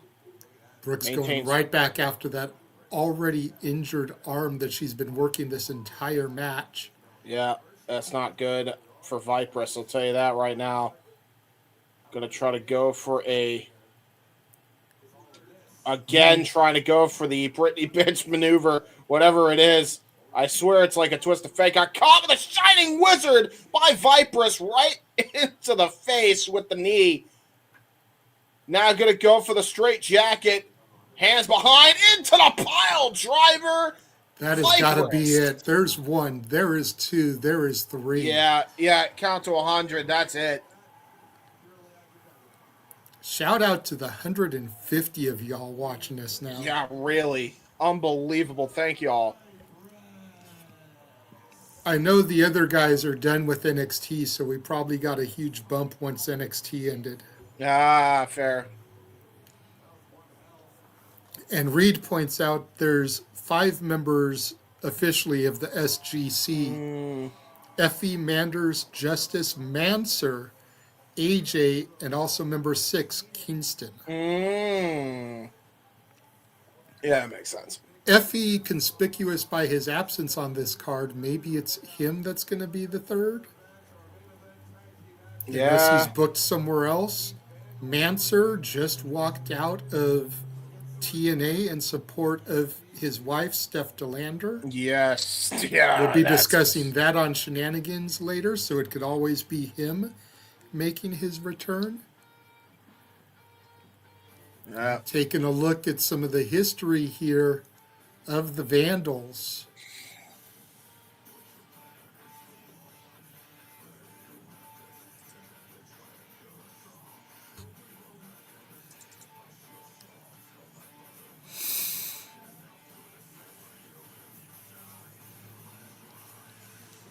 Yeah, we're seeing the violent history of the Vandals for sure.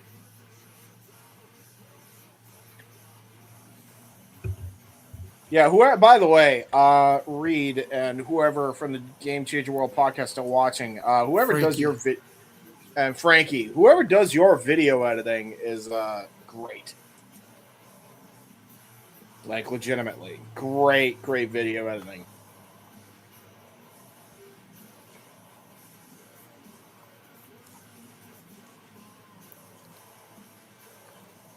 I still want them to add some of the East 1999 to the Vandal music. Yes. Shout out Ivan. Because that's the one at the end that has them doing Cleveland is the city where we come from, so run, run. Yeah. Okay, Well, Reed saying Ivan and Frankie saying that he believes Ivan does the podcast vids now, but don't fair. quote him. But yeah, whoever does it does some sick video packages. Yeah.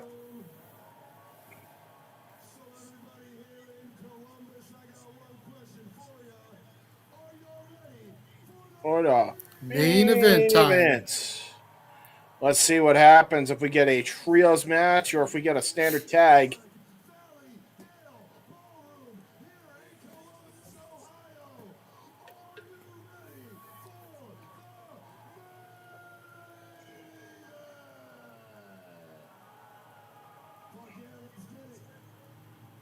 All right, here we go. Second gear crew.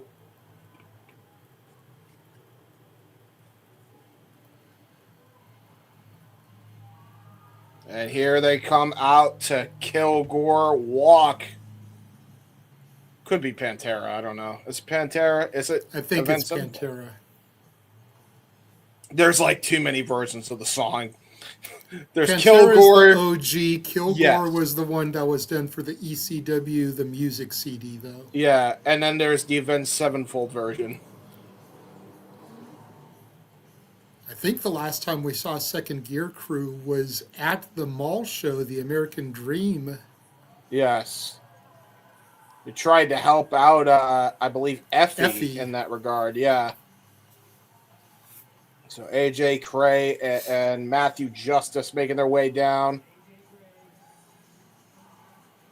And to your point, it could be it's either a standard tag match or it could turn into a trios easily. Again, especially with Christian Napier now no longer scheduled for a match, easily could insert himself into this one.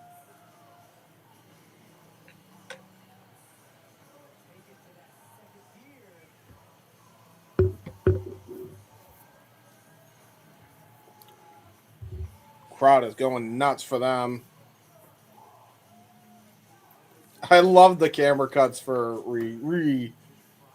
respect. Walk. It's very good. Very good. I'm not going to lie, when we first heard the music at the American Dream show, I thought RVD was going to come out because that's his old ECW theme. Yeah. Yeah, shout out Ivan, by the way, Reed. He's great.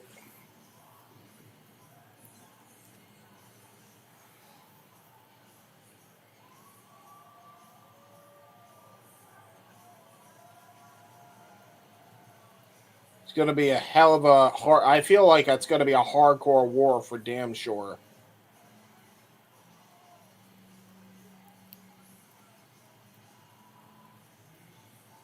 You know, I will say, you know, we mentioned that there's 6 members. There is 3 potential that it could possibly be. I think their best bet and their most likely definitely would be Mance Warner. Kingston, I would recommend, but he I don't know if he's even in the area. And then Effie, well, Effie's going through a bit of an existential crisis right now, so I don't know if you can even rely on him. That's the thing, though, is it would add more to that story if it is Effie. Eddie is injured, apparently. Well, then there you go. Damn, he's injured again? Fuck, man. That guy can't catch a break. Here comes Vandals. The Vandals are here. The Koger brothers. Koger Hair and Koger Bald. The GCW World and Ultra Violent Champions standing tall with their gold. I'm telling you, dude, if you put the tag straps on the Vandals, it's got to be these two. That way you can have the 2-man power trip angle going. It would just make sense. And just let Napier be that smarmy motherfucker, you know, that's fly that you always are swatting at, that you just can't kill. Shout out to Kingston, man, because migraines suck. I've had way too many of them. They are debilitating. Hopefully that's not post-concussion syndrome catching up to him either, because I know that's another way you can get migraines too. And I know he's been in some wars in the past. Hell, he's been in some wars recently. Who am I kidding?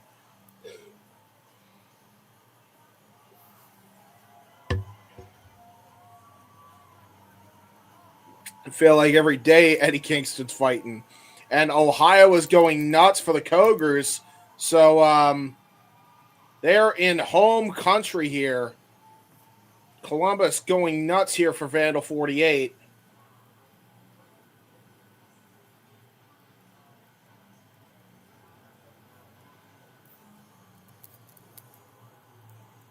Nothing special for the Vandal gear. No, Reed. No, nothing there.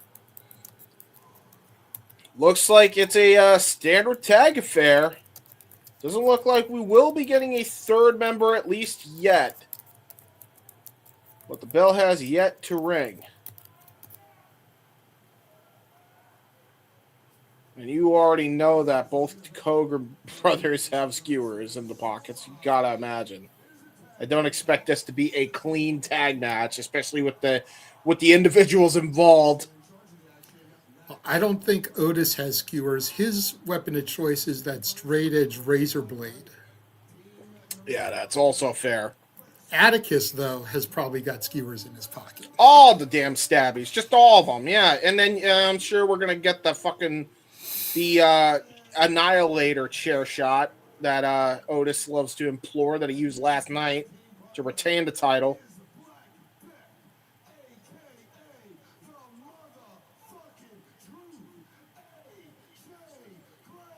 AJ Gray and Matthew Justice. That is Matthew Justice, right? I believe that is. Yes. Yeah.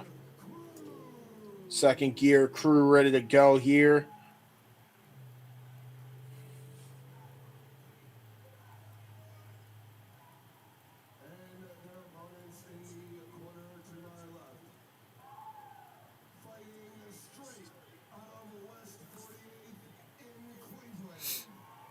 Crowd goes nuts for that.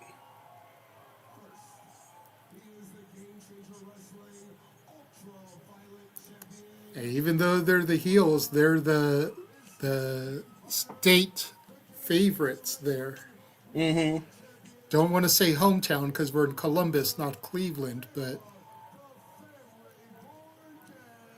what a beautiful sight that is.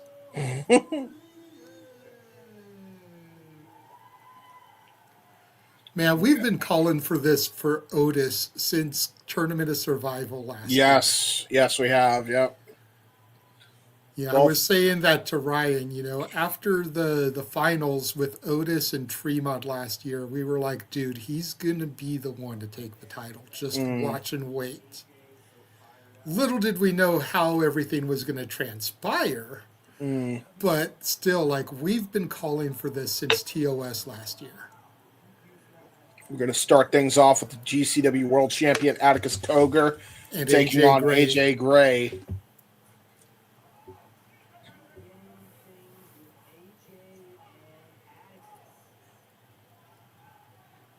This is going to be a smash mouth contest here.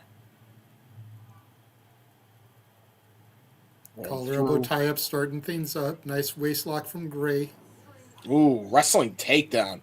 And that's another thing is AJ Gray, he can hoop, man. We've seen him hoop with some of the best. Well, we saw Atticus hoop last week, too. Don't forget. Yep. We made sure to comment about how Atticus was showing his technical and high-flying proficiency. Yep. Not just a bag of tricks. A bag of violent tricks, we should say. And now Atticus Cogar getting ready. Nice, just a shin kick right there. That was an innovative kitchen sink style maneuver there. Try to Irish whip him and just a straight jab. And AJ Gray is like, that tickles. Irish whip. Ooh, little do-si-do action. Counteracting. What nice a spinning heel kick. Wow. AJ Gray just leveling the world champ. Now running, charging, attack in the corner. Just an uppercut right to the chest. May have been a chop. and goes for another one. Oh, and just slaps the taste out of Coger's mouth. And Coger's not even phased. Atticus Coger not even phased by it. Irish whip there into a spine on the pine. Spine buster by AJ. Ooh. Goes immediately for a headlock into almost like a gator roll of sorts. Tag into Matthew Justice. Now Justice from the middle rope here. Double axe handle right to the ribs. Textbook offense there. Knife edge chop there at time by Matthew Justice. The last time we saw Matthew Justice in a wrestling capacity, I believe may have been against Hammerstone on the MLW show. Maybe before that. Actually, technically, he might have been in Battle Riot. I don't remember. But he's been here. Been here a bit. It's been a bit since we've seen him. Irish whip by Matthew Justice. Hard hammer throw into the corner. Just drills the world champ right to the canvas. And he is clutching at his ribs here. Knife edge chop to follow up there, that time by Matthew Justice. And he is just enjoying this punishment. Into a bulldog there by Justice. And now a tag to Otis Coger, the Ultraviolet champion, coming into the ring now. Big brother Otis now coming in to avenge little brother Atticus. Big shoulder tackles. Both men, big boys here. Matthew Justice and Otis Coger. Otis giving up a couple inches to Justice, but I think he makes up for it in his mass. Yeah. And his athleticism as well. We saw what he did in the Ultraviolet Championship last night as well. Hell of an athletic big man, to say the least. Double, Grizzly Magnum to the back of Matthew Justice. The back just going beat red of Justice. And a lariat to follow up by Coger out of the corner. And a vicious strike to drill him down. And another Grizzly Magnum while he's on the canvas. Coger is not giving Justice a moment to breathe. And now just chopping the shit out of him is Otis. Irish whip. Tried to go for a charging attack. Boot up by Justice. Another boot by Justice. Setting up for a tornado DDT. Connects. Goes for a cover. Into a lateral press hook. The far leg kick out. Now we are back to a stalemate. Tag back into AJ. Tag back into the world champ. Atticus. Going to try to go for a suplex into the corner. Gets all of it on AJ Gray. And AJ definitely felt that stinger. And now look at Atticus Coger trying to talk trash to Matthew Justice. Now trying to charge in. Double team action by second gear crew. They may be reaching that gear. Double splash in the corner. And a double elimination! Or fall of humanity there by second gear crew onto Atticus Coger. And now Otis coming back in. Going to try to avenge the beat down there of his brother. Trying to go for a double choke slam as Gray and Justice. Otis blocks it. Irish whip thwarted. Back body drop to Matthew Justice. And now Otis Coger with a vicious shoulder tackle just drills AJ Gray to the canvas into a cover and a kick out.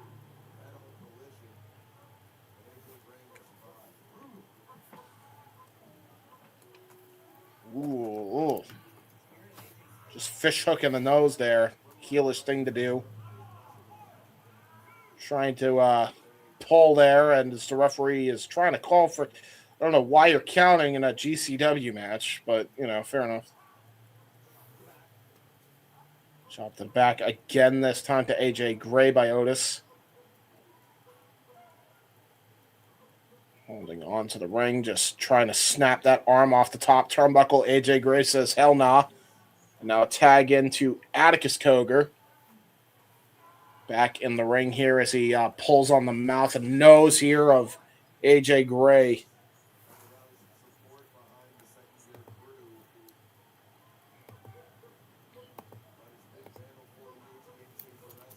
And now just hitting some strikes right to the gut there, and a suplex that time. Nice, brilliant float over there by Atticus Cogar. Only gets a 1 count, though.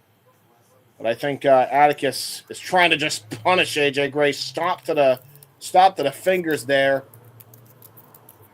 of AJ Gray.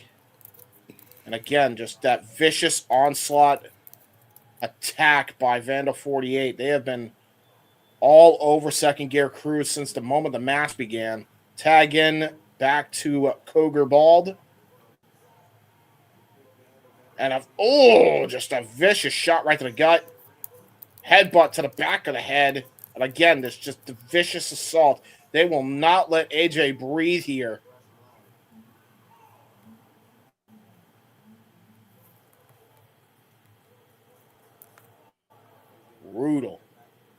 Brutal assault here. Scoop and a slam and an elbow drop combination there by Otis. Goes for a cover and immediately grabs the bottom rope. Referee stops to count. And now look at this. Atticus going to try to tag or try to do some dirty tactics into the canvas as Matthew Justice gets pushed off the apron. They're just raking the head and neck of AJ Gray. Oh, God.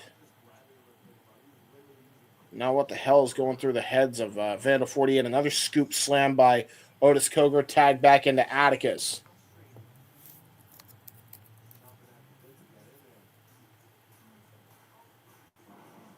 Nice jawbreaker, though, by AJ Gray. Finally getting a bit of moment to breathe here. Trying to tag in AJ Justice desperately. Up kick to Atticus Cogar.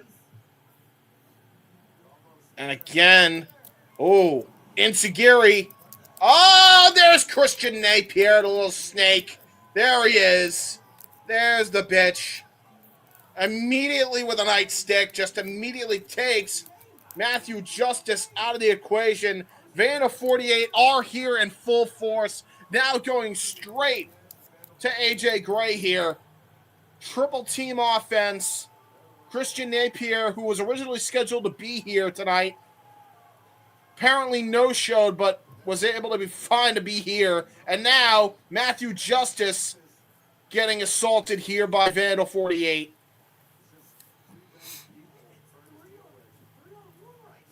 And now it's 3-on-1. Oh, God. We're going to get a triple team offense here. Possibly looking for the Lion Salt and a trio. Whoa, there's Atticus Cogar on the Matthew Justice. Falling elbow drop by Otis Cogar. Hilo over the top rope by Napier. And I don't even know what we do in a situation like this. They haven't thrown the match out yet. No, the bell has not gone yet. Triple team offense, crossbody, air Napier into the, oh my God, just kicked him right in the balls, I think.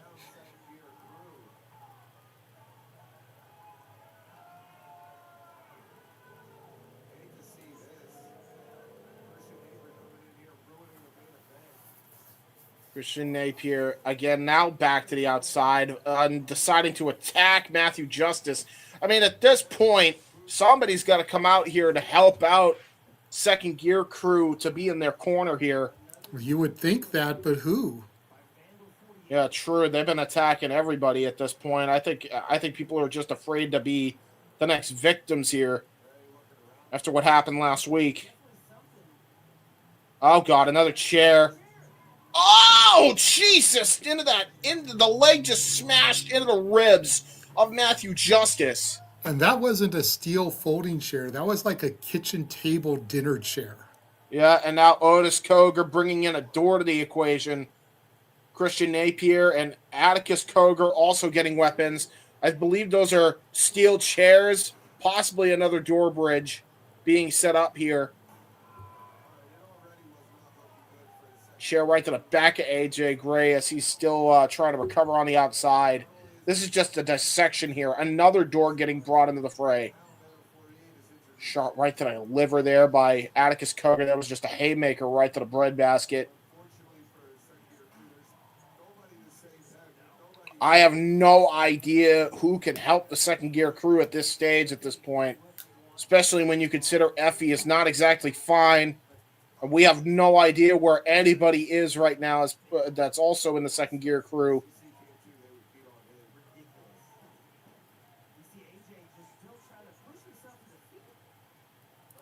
It's an interesting camera angle there, shooting the stage. Almost makes you think someone is going to come in.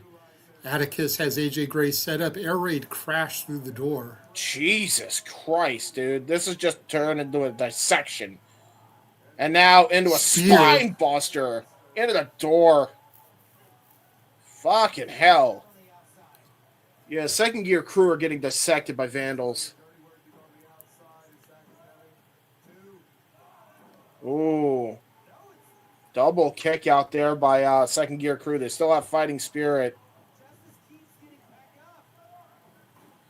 And Christian Napier decides to just get himself back into the fray here. Chair shot right to the upper back and the neck of Matthew Justice. Where is Mance Warner? Where is Eddie Kingston? Where the hell's Effie? Somebody get out here. Oh my God. Dora's now just getting smashed into the back of Matthew Justice. And again, no disqualification, so this is all legal. Oh! Ooh! Those are long-ass skewers! Oh, and they just got stabbed right in the gut. Oh my God.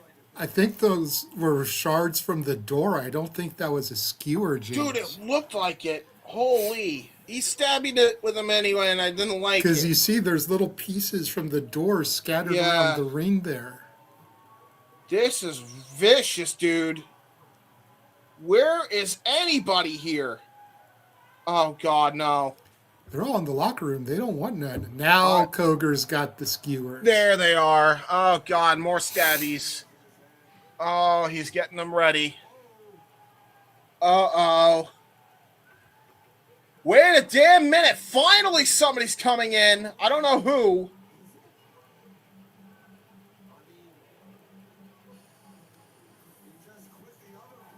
There he is.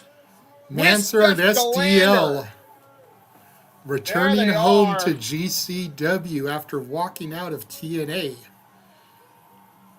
Yeah, they came back in the nick of time, man. Not a moment too soon. They need to get in this. Steph DeLander, if I were you, get the hell away from Vandals. Oh, Larry Napier on the Napier. A big-ass clothesline from the Manser. Yeah, he did. Second gear crew finally whole as Mance Warner comes back. Well, not entirely whole. As Reed pointed out, there's 6 members. Only 3 are here. Well, they're whole for the moment. They only need 3. The odds are even. Let's go with that. Sure. Frankie's popping. Hell yeah, Mance. Mance is back. Looks like this is official because referee, again, not calling for the bell. Big boot by the Manser. Koger with the skewers.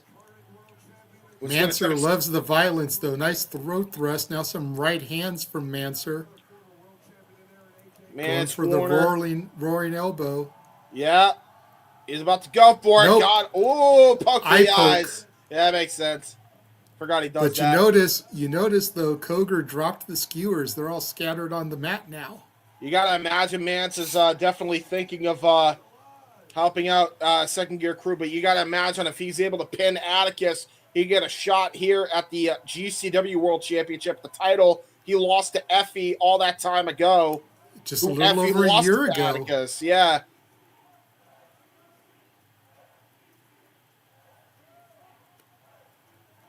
And now Mance Warner.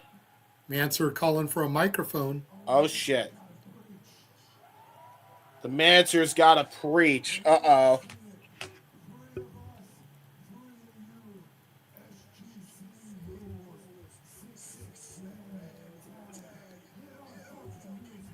Oh, shit. SGC rules. And now Walk is back playing in the arena. Oh, shit. Oh, it's a mayhem. It's anarchy in the arena. Oh, no. The music's going to play the whole time. This camera angle, sponsored by SGC. Well, sure. It's usually sponsored by Game Changer World, but Well, honestly... look, the little Yeah. logo's at the bottom of the screen there. S is Second Gear Crew. He said this is SGC rules, so... Well, there you go. It's violence. It's chaotic. It's GC effing W. What the hell? There's a person's hat. Why is there a hat?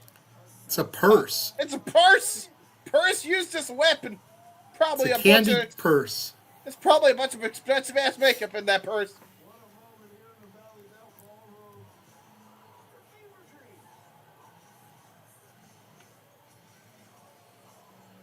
Oh, the crowd going nuts for the song. They're going nuts for the action.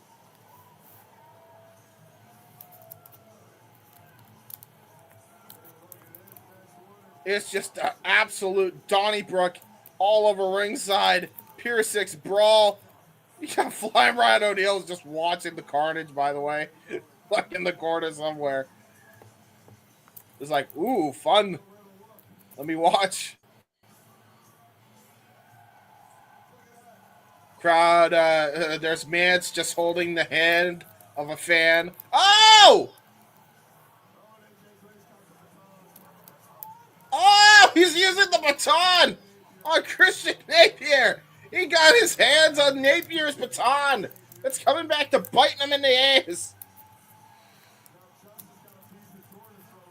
Piece of the door thrown back into the ring. Chair shot to the back of the world champion by Mance Warner. Matthew Justice now got the chair.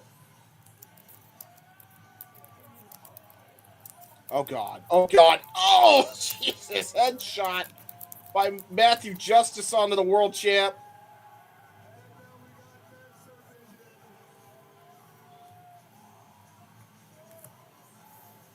Otis Koger is getting assaulted by Mance Warner thanks to the camera and Mance Warner, I assume, being the operator. Don't forget, James, we're going to be at the GCW home base, the Showboat in Atlantic City next weekend. Oh, yeah, fair. This is all steam heading right into the Showboat. Wait, so...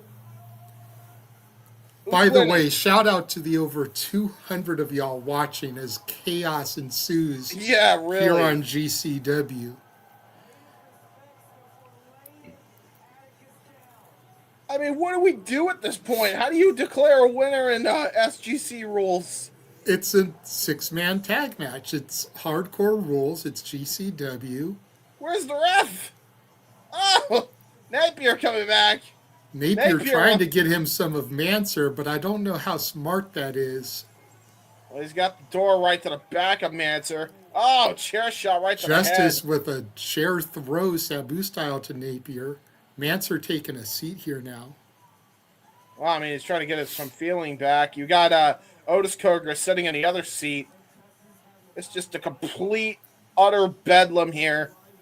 Frankie says it's 6-man tornado, no DQ. That's what SGC rules are. Okay, got it. And I assume the pinfall has to take place in the ring, so...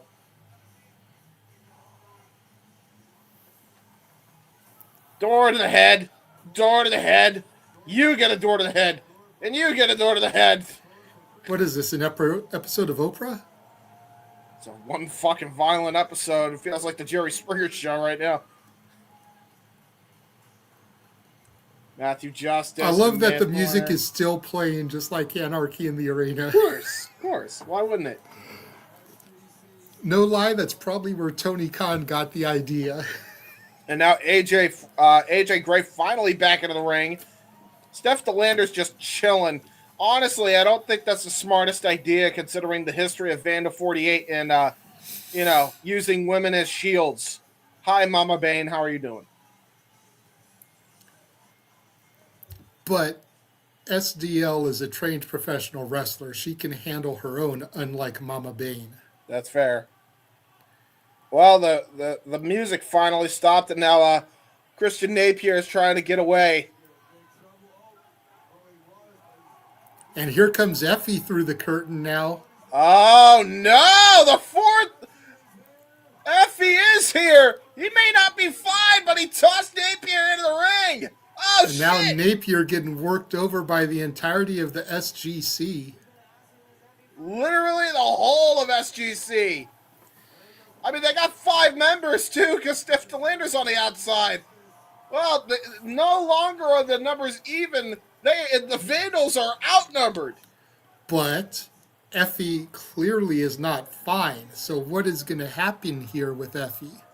That's a valid point. Even though they have the numbers advantage. Wait a minute. Going up, going. Oh shit! They're gonna do it. Going down. Oh. One more time. One more time. Come on now. You can do better than that. Doing the Spirit Squad deal. The Spirit Squad left. Oh my god.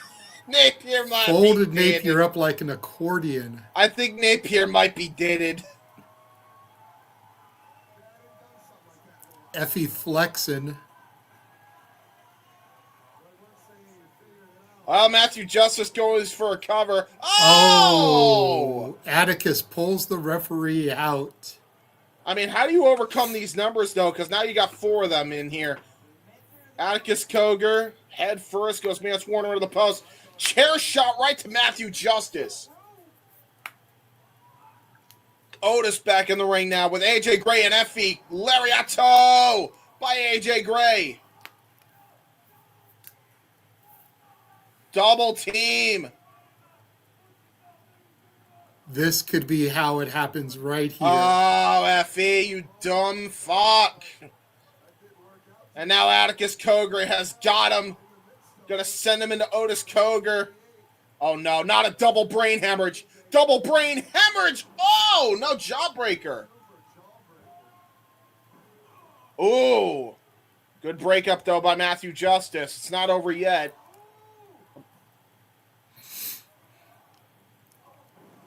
Lariato and spear combination. Textbook combination from Justice and Manser. Super kick by Atticus. Oh, God. That's true, Frankie. I didn't even think about that. Yeah, it's true. Skewers. But a low blow from Manser. And now he's got the skewers. Oh, no, Atticus, you get what you sow. Oh, good. Oh, no. Oh, Atticus becoming a hedgehog. Oh, shit. Uh-oh, and SDL is in here now, going to get her some. Oh, my God. Spear to Atticus. Well, I think they got it. I think they may have the win here. Not yet. That's a fair point. Effie is still there, and Effie is not fine. Oh, God. Oh, they're going to go for coast to coast with the door in between, and the skewer still in the head of Atticus! Coast to coast for Matthew Justice. I believe Koger got knocked the fuck out. Lateral press. Wait a minute. Effie saved Atticus. What they the had hell is going on here? Effie, you idiot. Effie, you idiot. Effie wants to pin Atticus because Atticus took his title. And by pinning Atticus, you would be the number one contender to the championship. He is, though. This is SGC rules. And, yep, there it goes. Yeah, it's over. 1, 2, it's 3. over. Napier just stole it because of Effie. Fucking Effie, man. Literally survived against the second gear crew. Oh, my God, Effie.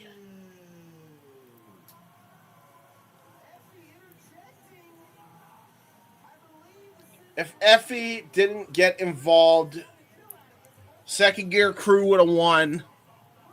And we are desperately out of time, as that is our main event. Vandal 48 with the win. God damn it, Effie.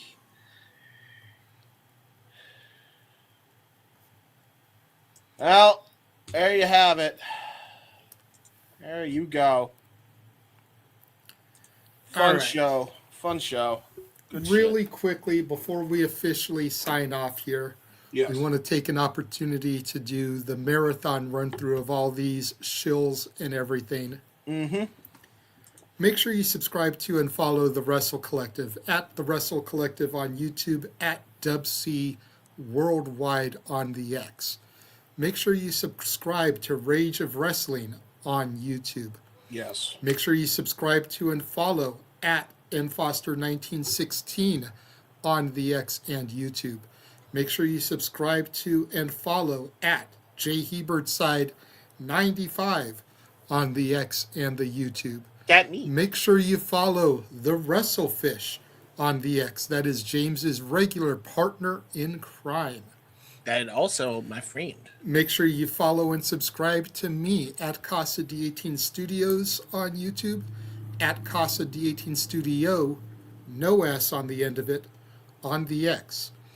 Make sure you subscribe to the Jeff Meacham Network on the YouTube. Make sure you subscribe to our Canadian friend, Ash, at Batty for Wrestling on YouTube, especially if you are a fan of New Japan. Yes. Make sure you subscribe to Rangers of Wrestling, part Power Rangers, part professional wrestling. Yes. And make sure that you're following the Simply Reliable Studios at SRS 2024 on the X. Yes. Go back in the archives. Check out the interview we did with the Princess of Perfection, Rachel Leigh. Check out the interview we did with the Poder Mania champion, Brittany Blake. Check out the interview we did with Heather Lynn, the Poder Mania ring announcer. And in 30 minutes, tune in for our interview with the conduit of karma, the good witch herself, Kaya McKenna. Yes. That is going to wrap things up for us here from the Simply Reliable Studios for the Watch Along. Yes, James. I forgot. There's 3 more things, and this is all collective plugs. Just want to run through those real quick.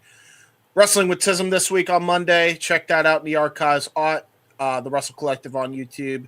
Also, check out Draft Tape Part 2. Also, in the collective archives on the YouTube and Twitter archives as well, if you fancy that. And also, check out Queens Road tomorrow, 7 o'clock p.m. EST, the all-women's showcase where they highlight women's professional wrestling. Check that out, 7 o'clock p.m. EST at the Wrestle Collective at YouTube. Bang! Right here. Go subscribe. Do the thing. That is it. That is it for us. So we will see you guys at the top of the hour, 11 Eastern, 8 Pacific, for Yes, sir. our interview with Kaya McKenna, for the Heb Man, James Hebert, for Nick, for myself. I am the Renegade of Wrestling, JJ Williams. Thank you for having joined us for our GCW Watch Along of So Alive. We will be back here tomorrow for GCW Ransom. Have yourself a good evening. Good night, everybody.